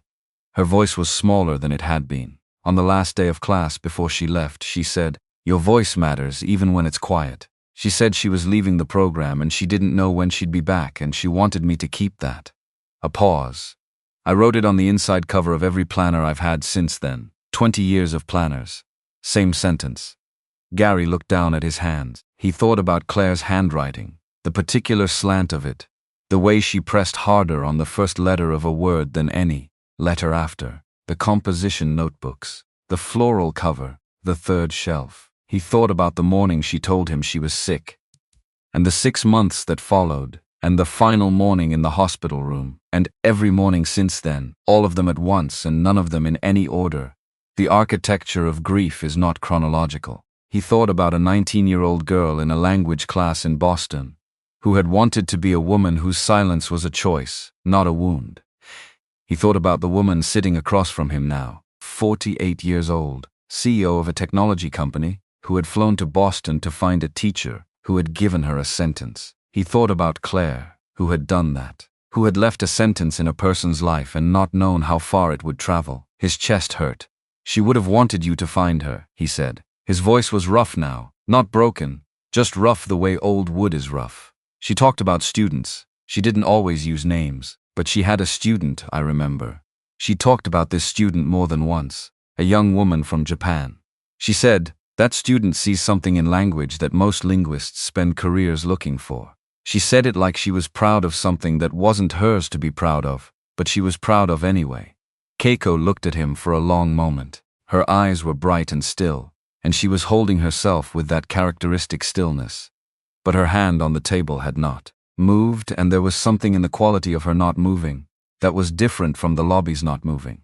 This was not strategy. This was a person trying very hard to stay inside a moment that was almost too large to inhabit. Does she know? She started. Started again. Did she? Before she? Did she know she was sick for 6 months, Gary said. She knew. A silence. I'm sorry. Keiko said it the way people say it when they mean it and know it's not enough and say it anyway because the alternative is silence of the wrong kind. I'm very sorry. He nodded. He was not capable of more than that right now. She reached into the inside pocket of her jacket, which was on the arm of the sofa where she had draped it. She removed an envelope, standard size white. His name was not on it. No name was on it. The paper was slightly worn at the fold lines, the kind of worn that comes from being handled often, taken out and put back in, carried across years. A colleague of hers, Keiko said slowly. Someone who taught at the center at the same time. She contacted me 8 months ago. She said she had found something in her files from those years. She said Claire had given it to her before she left the program. She said, if Yuki ever finds you, give her this. She set the envelope on the table between them. She said that was the name Claire used, Yuki. She sometimes called her that, shortened form. Gary looked at the envelope. She asked me to find her, Keiko said. Your wife asked a colleague to hold a letter for 20 years because she thought you might find me. A pause, or I might find her. He could not speak. He was doing the math of this, the specific emotional arithmetic of a woman who had known she was sick and had not yet told her husband and had sat down and written a letter to a student and given it to a colleague and said, "If she ever finds you." He was doing the math of that, and the numbers were not adding up to anything manageable. Keiko held the envelope out toward him. He said, "Will you read it?" She looked at him, checking, making sure. He said, "I can't, not right now. I know that sounds." He stopped. "Please." She opened the envelope. The letter was 2 pages, handwritten. Gary could see the paper from where he sat, the slant of the letters, the pressure on the first letter of each word, and he looked away from it, at the window, at the harbor lights, and he breathed. Keiko read. She read carefully, quietly. The voice she used for it was not a performance voice. It was a reading voice, intimate and unhurried. The voice of someone treating words with respect. Claire had written about the class. About the Tuesday mornings in the community center on Mott Street with the flickering overhead light that they had never fixed and the donated chairs that didn't match. She had written about watching students find language the way you watch people. Find their balance after a fall, tentative. First, then steadier, then something that looked like confidence even when it wasn't quite yet. She had written about a young woman with black hair and very careful posture who had written a sentence that Claire had read 3 times, and then she had said, "Keep going." She had written, "I'm leaving the center soon. I found out last month that I'm pregnant, and I have a feeling this will take more of me than I currently have to spare. But I wanted to leave you something before I go. Not because I think you need it, because I'm not sure you need much from anyone, but because I think you deserve to have someone say it directly. You arrived in this country, and this country looked at you and decided very quickly what you were. I've watched you sit in that decision. I've watched you try to make yourself smaller than you are, so the decision would be easier for everyone around you. I want to tell you something, the decision was wrong. You are not small. You are not the wrong size for any room. You are exactly the right size, and the world will simply have to adjust. Your silence is not a problem. It is a precision instrument. Do not let anyone make it a wound. I will probably never see you again. That's how these things go. But I want you to know that you taught me something too. You taught me that there are kinds of intelligence that don't fit inside language. That some of the most important things a person understands, they understand in the spaces between words. I will think about that for the rest of my life. Take care of yourself, Yuki. Find people who can sit in silence with you and not be afraid of what it says. Your voice matters, even when it's quiet. Claire. Keiko finished reading. The room had gone the particular quiet of a place where something real has happened. Not dramatic quiet, just the quiet of presence, of 2 people in the same room with the same person who was no longer in any room. Gary had not looked back from the window until Keiko stopped. When he turned, her face was what it was, composed, bright-eyed, holding something that was not going to be released in this room, because she was not that kind of person in that kind of situation, but holding it visibly, the effort of it visible, which he thought was probably as honest as she allowed herself to be in front of someone she had known for 9 hours. His chest had become something past tight, something that had no good word for it in any of the languages he knew, which was a short list of significant ones. He pressed the heel of his hand against his sternum, a gesture he had not made in years, a physical check.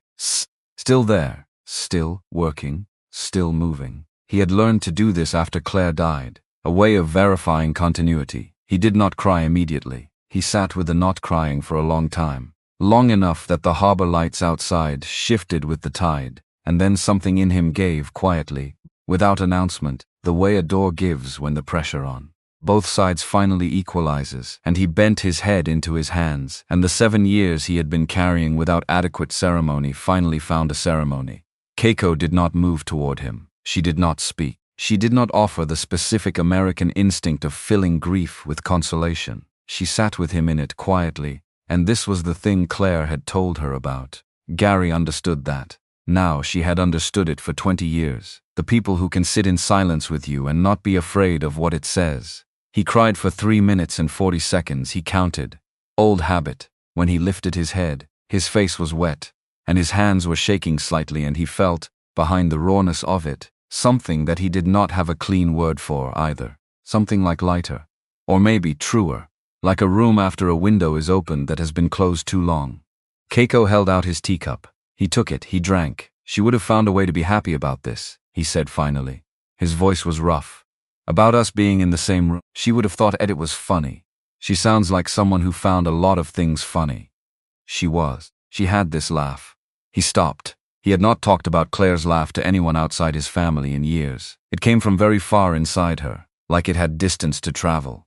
Keiko looked at her own hands. She was the first person who didn't make me feel like my silence was a failure. Before her, I thought I was just bad at being American. A pause. After her, I understood I was just good at being precise. Gary looked at her. He thought about the paper he had written, the filter, the test, the woman standing in the lobby of the Caldwell Grand waiting to see who was actually there. He thought about a young woman, in a community center classroom, who had written a sentence that her teacher had read 3 times. He thought about the specific thread of it, running from 2003 to this sitting room, 20 years of a thread thin enough to lose and strong enough to hold. She knew what she was doing, he said, giving the letter to her colleague. She knew there was a chance. She had faith in the shape of things. She had faith in people, he said. Specifically, she had a maddening certainty that things would connect up if you gave them long enough. He almost smiled. She was frequently right. I found it annoying. Keiko's mouth moved. That is, she said carefully, a very specific thing to love about someone. It was. He set down the empty cup. He sat back. The room felt different than it had an hour ago. Rooms tend to, after something significant passes through them. He felt scraped out in a way that was not unpleasant, the specific emptiness of a space that has been cleaned. Sandra pulled the 2018 outreach files, he said, because the world had not actually stopped while they were doing this. The world had not had the courtesy. I know, and she's going to use them. She'll tell the review board that the lobby incident was coordinated. That you sought me out. He looked at the window. The timing makes it look that way from outside. It always does, Keiko said. Truth has a terrible sense of timing. What are you going to do? She considered. This was a different kind of considering than her lobby silence. Faster. More tactical. I'm going to make some calls tonight. There are people in the ownership structure of this hotel who will be very interested in what I have to say about the summit. And about other things. A pause. I also have a recording. He looked at her. My assistant records every professional interaction by default. For accuracy, it's disclosed in our travel documentation, which the hotel received when we booked. She picked up her phone from the side table. The lobby this morning, including what Sandra said. All of it. Gary thought about what Sandra had said. We're not equipped to accommodate every communication preference, ma'am. The diplomatic version. The version that would play very differently against the backdrop of the viral clip and the trending coverage and the 800,000 shares that George's later text had reported. You're going to use it. I'm going to make sure the right people have access to accurate information, she said. Which was its own kind of precision instrument. He sat with this for a moment. There was something happening in him that was complicated.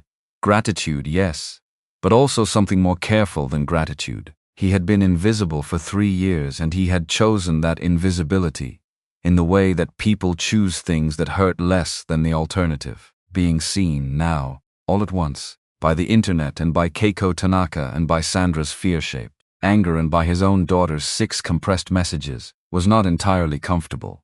Being seen was in fact quite a lot to manage. I need you to know something, he said. She waited.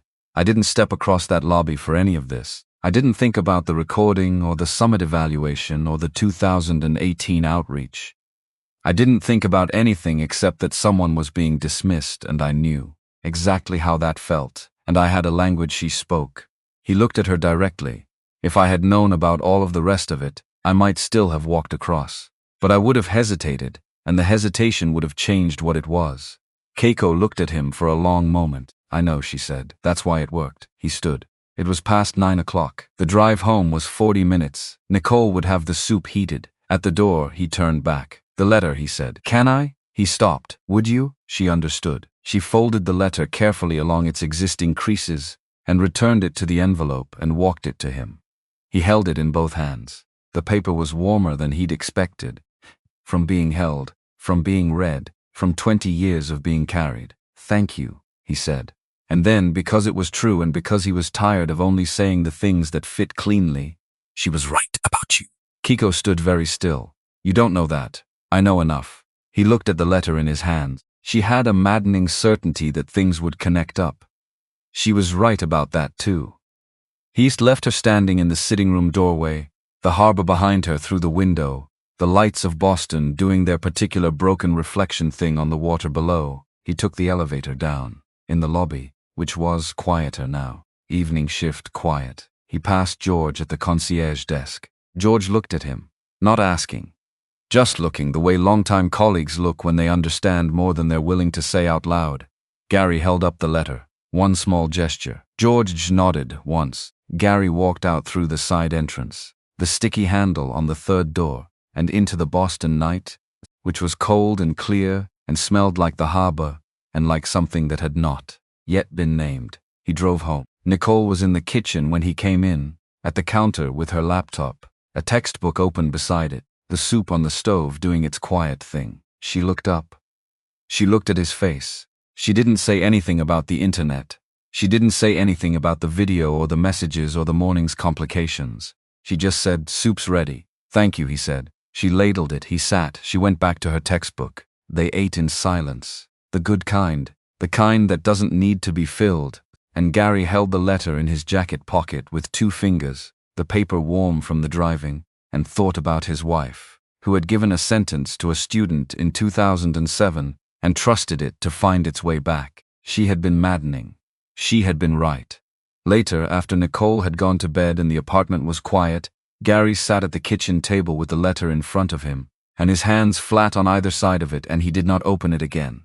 He just sat with it, the way you sit with something you don't want to exhaust by looking at too closely, the way you sit with something you are going to need for a long time and want to be careful with.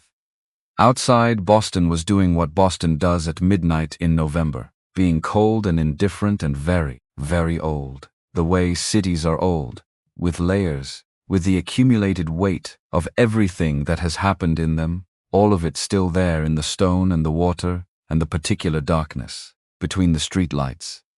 He stayed at the table until the cold came through the kitchen window and made his hands stiff.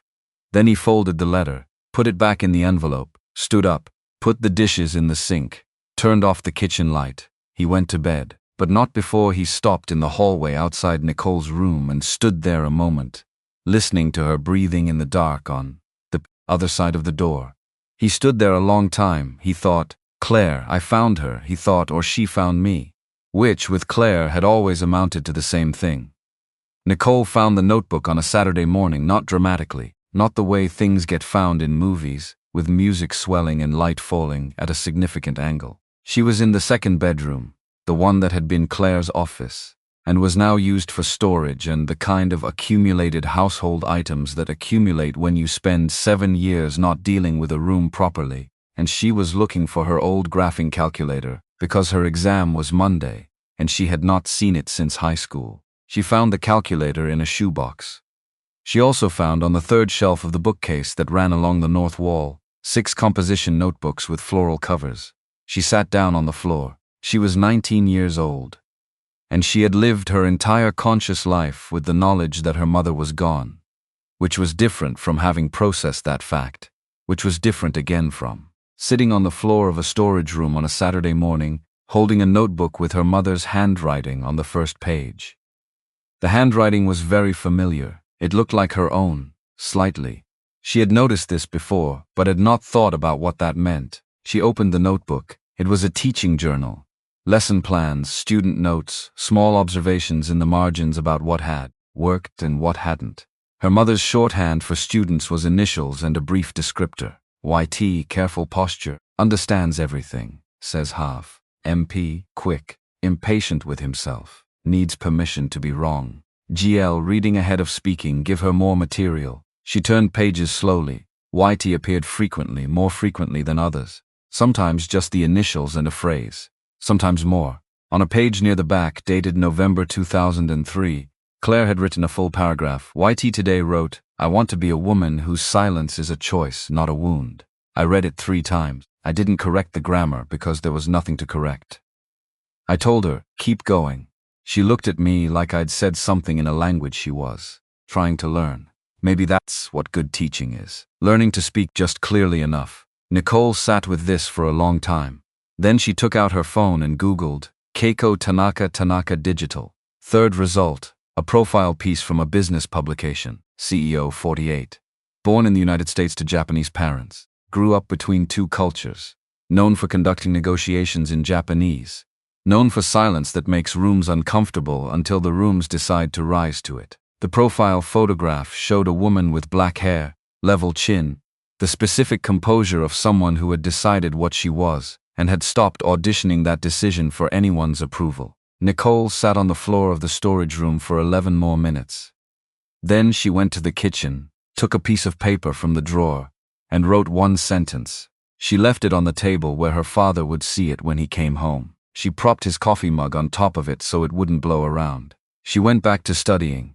Gary found the note at 5:40 p.m. He had been at the hotel not cleaning floors. He had been in the small office Sandra had assigned him for the duration of the conduct review, which was a repurposed storage room near the loading dock, with a folding table and a chair that rocked slightly to the left, and he had been sitting in it, doing nothing in particular, because there was nothing in particular for him to do there. The review was being conducted at a level above Sandra now.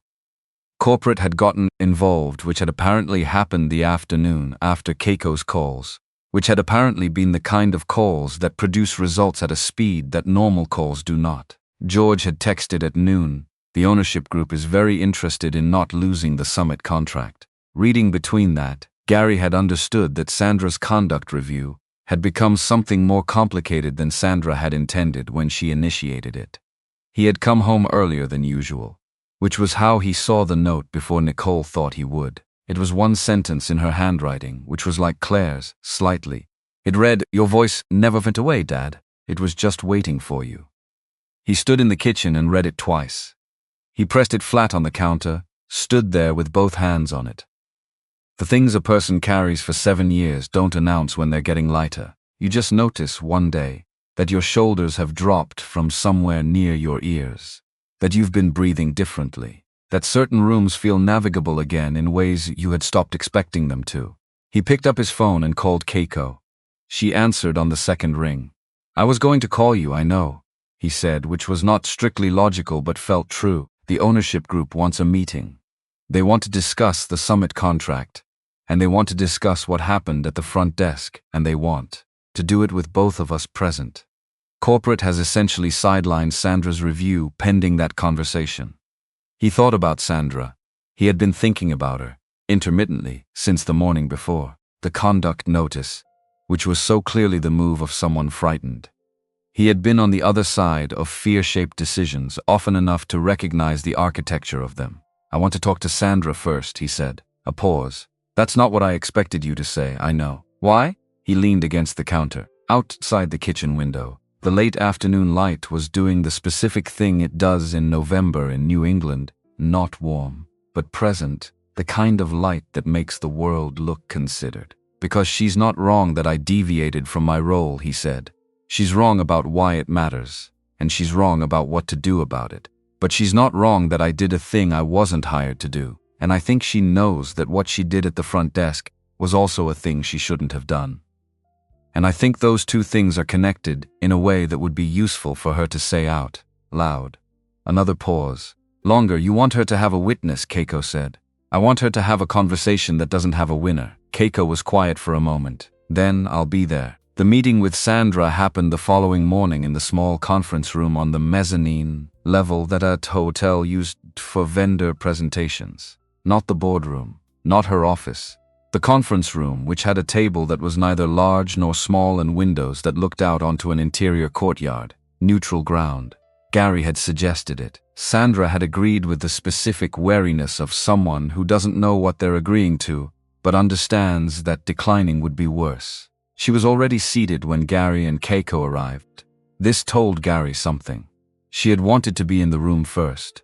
She had wanted to have the chair with its back to the wall, and her hands already on the table and the composure already arranged when they walked in. He understood this. He had done the same thing himself in situations he didn't want to be caught unprepared for. She looked at Keiko first, then at Gary. Her expression was the fully managed version of itself, the one that gave nothing away except to someone paying close attention, the slight tightening at the corner of each eye that indicated significant effort. Keiko sat, Gary sat. Nobody spoke for a moment. Then Sandra said, "I'm aware this is not a standard proceeding." "No," Keiko said. "It isn't." She placed her phone on the table face down. "I've asked Daniel to give us privacy. No recording." Sandra absorbed this. It was a concession, and she knew it was a concession, and the fact that she knew it made her sit slightly straighter. "I want to ask you something," Keiko said, her voice as level as it always was, the instrument playing at a precise frequency, not for any professional purpose, not as a record. "I want to understand something about what happened in the lobby." Sandra waited. "You've worked in hospitality for how long?" 23 years. "Then you've seen guests who needed communication accommodation before. It's not unusual, particularly at a property at this level." Sandra's jaw moved. "Correct. So what was it?" Not a question. An opening kept carefully small. What was it about that particular morning that produced what it produced? A long silence. Gary did not fill it. He had spent 3 years learning to leave space. It was one of the things the janitor work had given him back. The patience for what happens when you don't rush to fill. Sandra looked at the table, then out the window, then at something in the middle distance that was not in the room. "I have worked very hard for this position," she said finally. Her voice was precise, controlled, and for the first time in Gary's experience of it, audible underneath the control was something else, something lower and older. "I started as a front desk clerk in Atlanta. I was 23. My manager at the time told me I had potential but that I would need to work on my presentation, because the brand had a certain image and I didn't quite fit it yet." She paused. "I spent 3 years working on my presentation. I wore different clothes and I changed my hair and I lowered my voice and I got very, very good at performing the brand, and it worked. I moved up, and then I moved up again." Another pause. "I became the brand." Neither Gary nor Keiko spoke. "What my manager said to me in Atlanta," Sandra continued, "was not different in structure from what I said in the lobby. I know that. I have known it since about 20 minutes after it came out of my mouth." She looked at Keiko directly. "I had decided you were a complication. I had decided the lobby needed to return to operating correctly. And I used the brand's voice to do what my manager in Atlanta had done to me with a different brand's voice." The courtyard outside was empty at this hour. Gray stone, a single bench, a bird that flew through and left without stopping. Keiko was very still. "I'm not," Sandra said, "going to perform a version of being sorry that is about managing the situation. I am actually sorry. I know the difference between what I did and what it should have looked like. I know it because someone did it to me and I know exactly what it costs." She folded her hands on the table. "I'm also aware that this admission doesn't undo the review or the notice or any of the professional consequences of what happened. I'm not raising it as a negotiation." "Then why are you raising it?" Keiko's voice was quiet, genuinely curious. "Because you gave me the room to." Sandra looked at her. "You could have come in here with the recording and the ownership group and the summit contract as a weapon. You didn't. You asked me a question instead." A pause. "That's a choice." "Yes," Keiko said. "It is." The silence that followed was the kind that earns itself. Gary sat in it and felt, without quite being able to name it, the specific quality of a room where two people have put down the things they came in carrying. Not resolved, not simple, but lighter. He said, "I want to propose something." Both women looked at him. "The conduct review. Whatever happens to it, and I think we all understand it's going to resolve in a particular direction given the current situation with the ownership group." He kept his voice even. "Factual." He was good at factual. "What I want is not to simply continue as before. I want to build something. A training program.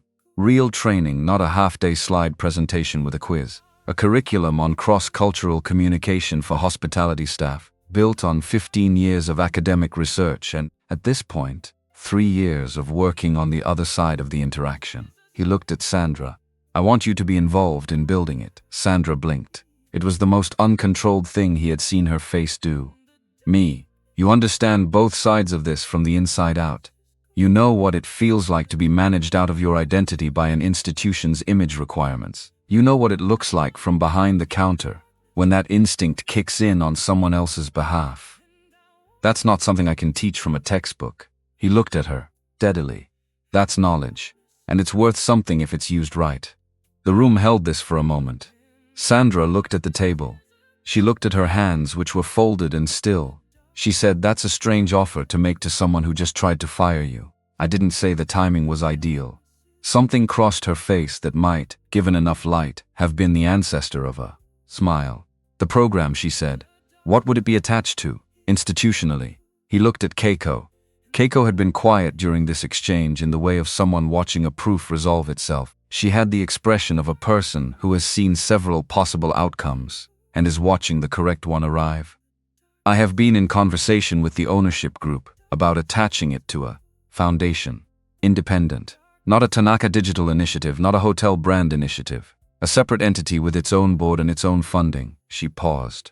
"I'd like it to be named for someone specific." The meeting with the ownership group happened the next afternoon and lasted 2 hours and 15 minutes, and Gary was present for all of it in the specific way that people are present for large institutional conversations when the conversation is technically about them, but also not about them at all. It is about liability and brand positioning and summit contracts worth several $1,000,000. The conduct review was formally closed with a notation of extraordinary circumstances. Gary was offered a choice of reinstatement at his current role or a consulting position at a figure that made him sit very still in his chair for a moment before responding.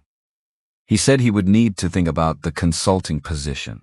He said he would need to understand what it would actually involve before he committed to a number attached to it. This response appeared to surprise the ownership group's representative, who was accustomed to people accepting offers that contained large numbers. Gary noticed the surprise and found it, privately, useful information. He thought about what Keiko had said.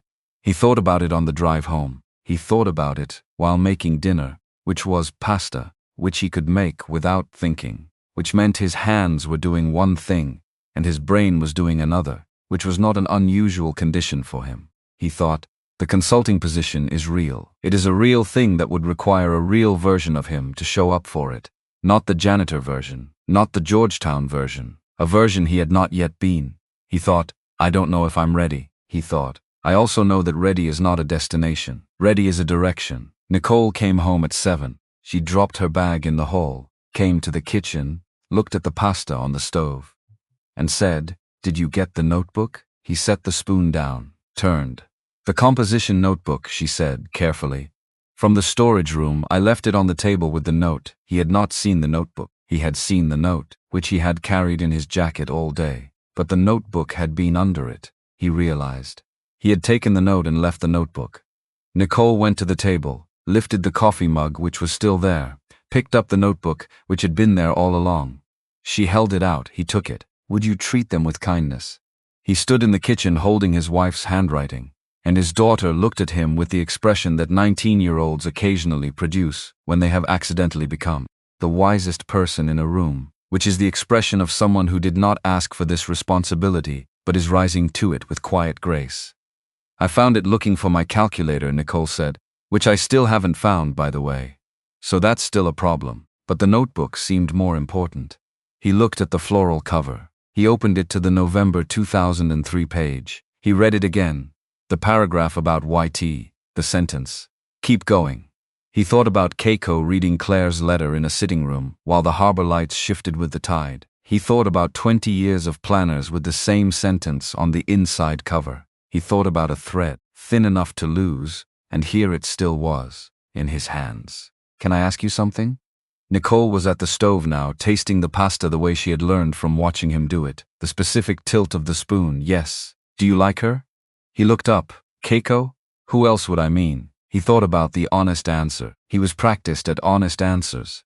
It was one of the things the last several years had given him. "She's someone who understands silence the way your mother understood it, which is not a small thing." A pause. "She's also someone who has been carrying something alone for a very long time, which I also understand." Nicole nodded slowly. She tasted the pasta again. "Needs salt. It always needs salt." "Then put in the salt, Dad." He put in the salt. They ate dinner and talked about her exam, and talked about the ownership group meeting in the broad strokes, and talked about the consulting position, in the way that parents and children talk about large decisions, carefully, with the understanding that the child is not a child anymore, and has opinions that carry weight. but is also not going to make the decision for the parent, which is its own kind of restraint that requires more maturity than many adults manage. Nicole said, "What would the program look like? The training." He had been thinking about this since the meeting. It would start from the premise that most hospitality training is about service delivery, scripts, protocols. It would start from a different premise, that the most important skill in any cross-cultural interaction is the ability to recognize what kind of communication is happening, not just the words, but the structure, the silences, the body language, the specific grammar of what isn't said. He paused. It would require people to look at themselves, not just at the guest. Like Sandra, and like me at various points. He set down his fork. Your mother used to say that the best teaching isn't about giving people information. It's about giving them permission to see what they already know. Nicole was quiet for a moment. That should be in the program, she said. It will be. He called Keiko at 9. She answered immediately, which he was beginning to understand was her way. She did not play the game of deliberate delay. The consulting position, he said. Yes, I'll take it. But not at the figure they offered. I want to discuss the actual scope first, and then we determine appropriate compensation. I'm not interested in being overpaid for a title. I'm interested in building something that works. A brief pause. That's going to take longer than the standard negotiation. I know, I have time. Most people don't say that. Most people are afraid to. He looked out the kitchen window. The street was quiet. November in Boston was reliably dark by this hour, and tonight was no exception. The amber circles of the streetlights and nothing much beyond them. I also want to talk about the name, the foundation name. Yes, he had been thinking about this too, all day, around the edges of the ownership group meeting and the pasta and the salt. She would have said no, Claire. She would have said no to the name. A silence. She would have said, he continued, that if you name something for a person, people remember the person instead of the work, and the work is the point. She used to say that the best thing a teacher can do is become unnecessary. Keiko was quiet for a moment. Then what do we call it? She had a phrase she used, in class apparently. Your sentence. The one she told you to keep going from. He paused. The idea that a voice can matter even when it's quiet, even when it's choosing silence. He looked at the notebook on the table. I want to call it the Quiet Voice Foundation. Another silence. Longer. She would have liked that, Keiko said, and her voice had changed slightly. Not dramatically, just the specific half-step shift of someone allowing something in. She would have said it was too obvious and then used it anyway, he said. She had that habit. Keiko made a sound that was almost a laugh, almost the territory just beside it. They stayed on the line for a moment without speaking. I want to ask you something, Gary said. You seem to be doing a lot of that. I'm a linguistics professor. Asking is what I do. He had not called himself that in years, the word professor. It came out without resistance, which surprised him, and then didn't. Will you come to the first session? When we run the training. I want you there, not as an executive, not as a sponsor, as a person who has been on both sides of the kind of moment we're trying to address. A pause. I'm not a teacher, I know. You're something more useful. You're a witness. He looked at the notebook. Come, she said yes. The first training session was on a Wednesday in December. 3 weeks later, in a room on the hotel's second floor that had been reconfigured from its standard meeting layout into something less formal. Chairs in a loose circle, no tables between people, a whiteboard at one end that Gary had not written anything on yet. 14 staff members, housekeeping, front desk, concierge, security, bell service. People who were in guest-facing roles every day and had, in aggregate, probably weathered thousands of cross-cultural moments with varying degrees of success and failure and institutional support for neither. Sandra was there, not in the front. She had chosen a chair in the second ring, which Gary thought was the correct choice. It was honest about her position in the room, not leadership, not subordinate, participant. Keiko was there. She had not announced herself. She had simply arrived before anyone else and taken a chair near the window. And when people filtered in and recognized her, some of them were visibly startled, because it is a specific experience to come to a Thursday morning training session and find a person you have seen on your phone's newsfeed sitting in a circle with you. She did not introduce herself, she just sat. Gary stood at the front of the room, with the whiteboard behind him, and looked at the people in the circle and thought about his wife, who had said that the best thing a teacher can do is become unnecessary. He thought about a community center on Mott Street, with a flickering overhead light and mismatched chairs, and a student with careful posture, who had written a sentence that traveled 20 years to find its way home. He said, "Who in this room has ever felt invisible at work?" Nobody moved. Then a woman in a housekeeping uniform, small, hands folded in her lap, raised her hand, slowly, like someone testing whether the air was safe. Then a security guard. Then a front desk agent. Then, with the particular deliberateness of someone who has decided that if she's going to be here, she's going to be here, Sandra Anderson raised her hand. 12 of the 14 people in the room had their hands up. Gary looked at them. He let the silence run for a full 10 seconds, which is a very long time in a room that expects things to be moving. "Good," he said. "Everything I'm going to teach you for the next 3 months starts from that raised hand, because that's the hand of someone who knows what it costs to be unseen. And that knowledge is the most important qualification you have for the work we're going to do." He turned to the whiteboard and wrote one word: presence. Not language, not protocol, not service delivery. Presence. "The guest standing in front of you," he said, turning back, "does not need your script. They need to know that there is an actual person behind your name tag. A person who is capable of being changed by what they encounter. That's all. That's the whole thing." He looked around the room. Everything else is technique. This is the foundation. He did not look at Keiko, but he felt her looking at him, the specific quality of that attention which he had learned to recognize in the past 3 weeks. It was the attention of someone who is watching something and understanding it in 2 registers at once. What it is, and what it cost to get here. He taught for 90 minutes without stopping. He taught about the specific grammar of silence and how different cultures assign different meanings to the same silence. He taught about the 3-second rule and what happens in the human nervous system when a silence runs longer than expected, and how to sit with that discomfort instead of rushing to fill it. He taught about the difference between a guest who is non-communicative and a guest who is communicating in a frequency you haven't tuned to yet. Sandra asked the first question. It was specific and practical, and showed that she had been listening with the part of her mind that was already thinking about application. He answered it directly. She nodded. A front desk agent named Rebecca asked whether any of this applied to situations where the guest was genuinely aggressive. He said yes and spent 15 minutes on it. Another hand. Another question. The room had warmed in the specific way rooms warm, when people start to believe that what is being offered is real. By the end of the session, the whiteboard had 7 words on it. Not a list, a constellation: presence, attention, patience, language, silence, recognition, dignity. He had not planned those 7 words. They had emerged from the conversation, and he had written them as they came, which was, he thought, how Claire had taught. Not from the plan, from the room. He looked at what he'd written. He thought, there it is. He thought, that's what it looks like. After the room cleared, he stood at the whiteboard. The circle of chairs was empty now, the hotel sounds filtering back in through the door that had been left ajar. Somewhere down the hall, a cart was being wheeled, the specific rhythm of hotel work resuming. Keiko came to stand beside him. She looked at the 7 words. Presence first, she said.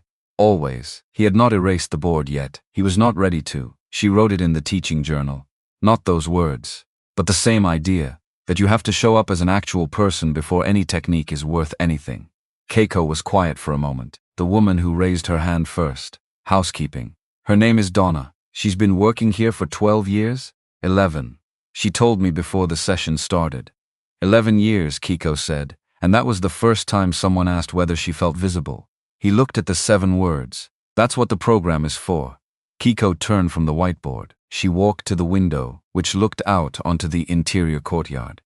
Same courtyard as the conference room where they had sat with Sandra. The same stone bench, the same November gray. I've been thinking about something, she said. He waited.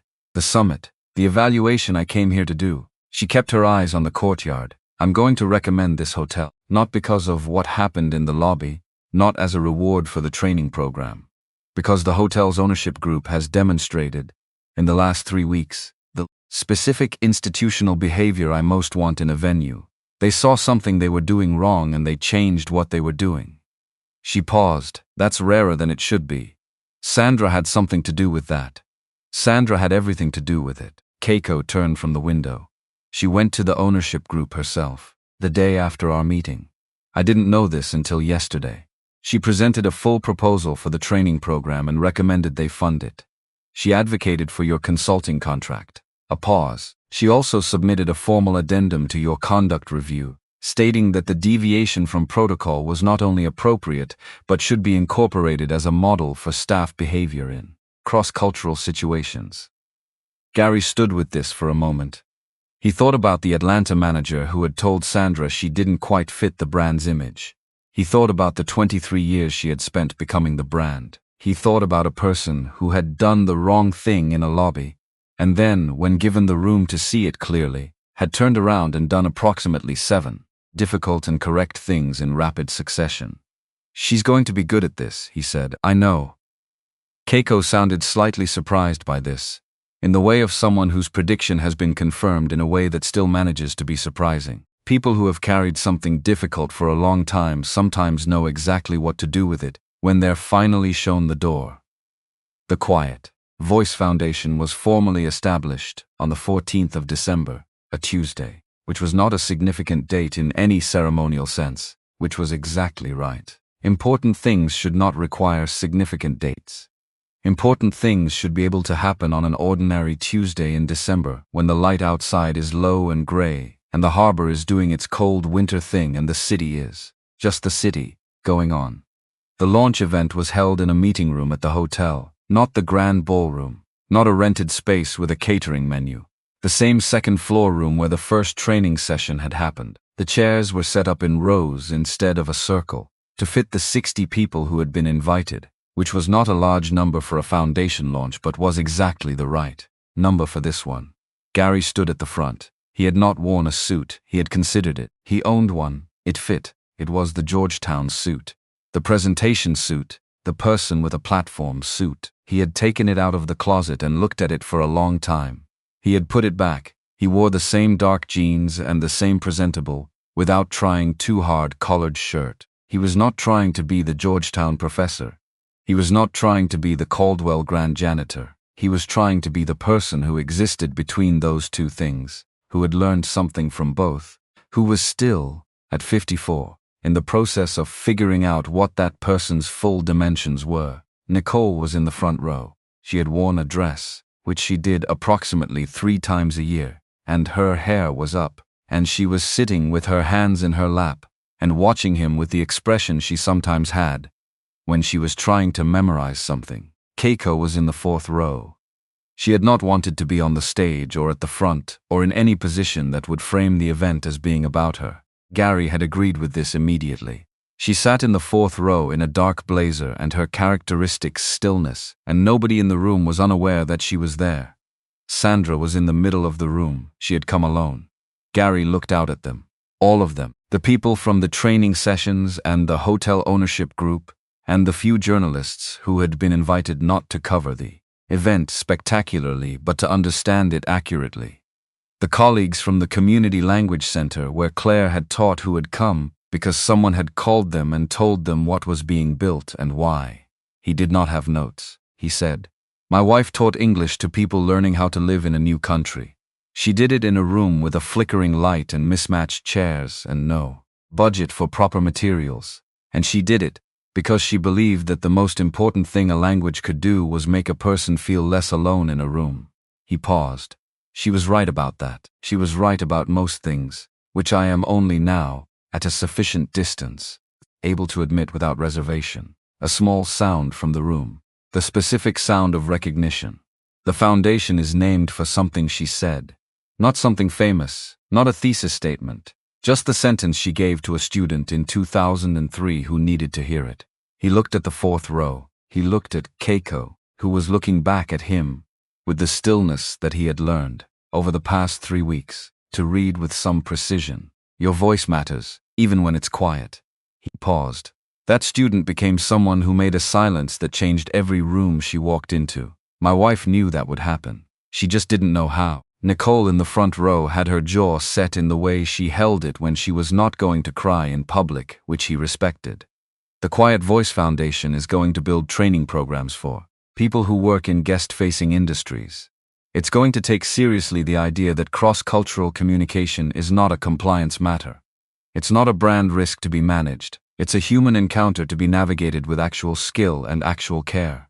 He looked at the room. The programs will be developed by people who have been on every side of those encounters, not just studied them, lived them. He looked at Sandra, who was looking at the middle distance with the expression of someone integrating something large. We are going to make it possible, he said, for a person to walk into any room and be met, not processed, not accommodated, met. A pause. That's the whole thing. That's what the 7 words on the whiteboard add up to. A room where a person is met. He stopped. The room was quiet for a moment, not awkward quiet. The quiet that follows something that has landed.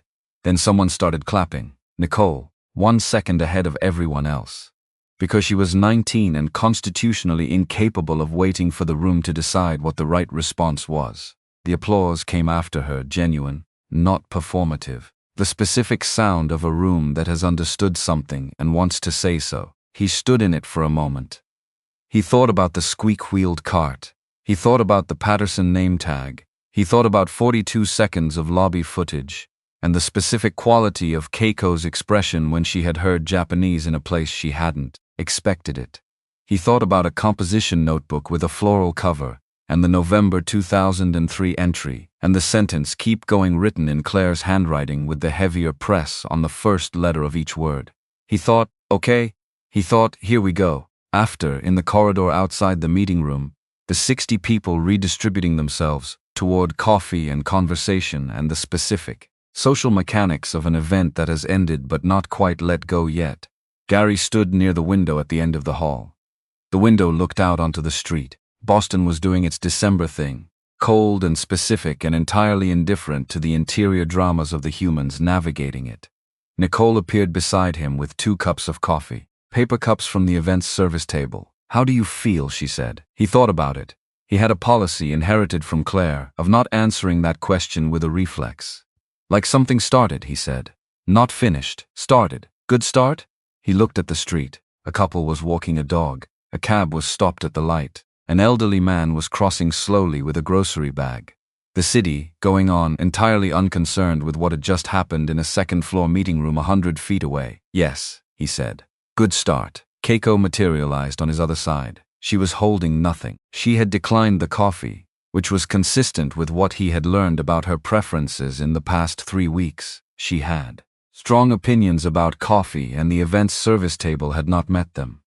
She stood beside him and looked at the street. My assistant, she said, has scheduled 14 meetings in the next 6 weeks related to the foundation launch. Venue operators, industry associations, a university partnership conversation, a pause. It appears word travels. Claire would have said, of course it does. Truth has a decent pair of legs if you give it somewhere to walk. Nicole looked at him. She actually said that? Several times. Nicole considered. I'm putting that on a tote bag. Gary almost laughed. Almost. The full laugh arrived a second later. Genuine and surprised, the kind that comes from the part of you that has not forgotten how. Keiko smiled, actually smiled, not the territory adjacent to it, the real one, which was quieter than most people's and more complete, which he was learning to recognize as the particular property of a person who does not perform emotions but experiences them fully when they arrive. They stood at the window, the 3 of them. The street outside did not care. Boston did not care. November had become December, and the city was going on, the way cities go on, with layers, with weight, with the accumulated everything of every previous thing that had happened in it, all of it still present somewhere in the stone and the water and the particular darkness and light. Inside the corridor, the foundation's first day was finishing itself, the coffee being drunk, the conversations finding their natural ends, the 60 people beginning the process of returning to their ordinary lives, which were not, any of them, exactly the same as they had been before they walked in. Nicole said, I'm hungry. There's a place 2 blocks over that has extremely good soup. Gary looked at Keiko. Keiko looked at him. I don't know Boston's soup landscape, she said, apparently. Then Gary said, we should fix that. They walked out into the December cold, the 3 of them, turning up collars and adjusting scarves, moving through the amber circles of the streetlights and into the ordinary evening, which was cold and specific and not significant in any ceremonial sense. which was, of course, exactly right. The most important things Gary had learned do not require significant days. They happen on ordinary Tuesdays, in rooms with flickering lights and mismatched chairs, between people who are willing to sit in silence together without being afraid of what it says. They happen in lobbies, in sitting rooms overlooking harbors, in storage rooms where a daughter finds a notebook while looking for a calculator she still has not found. They happen in corridors, on paper bags with soup, in sentences that travel 20 years and arrive exactly when they are needed. They happen quietly. They happen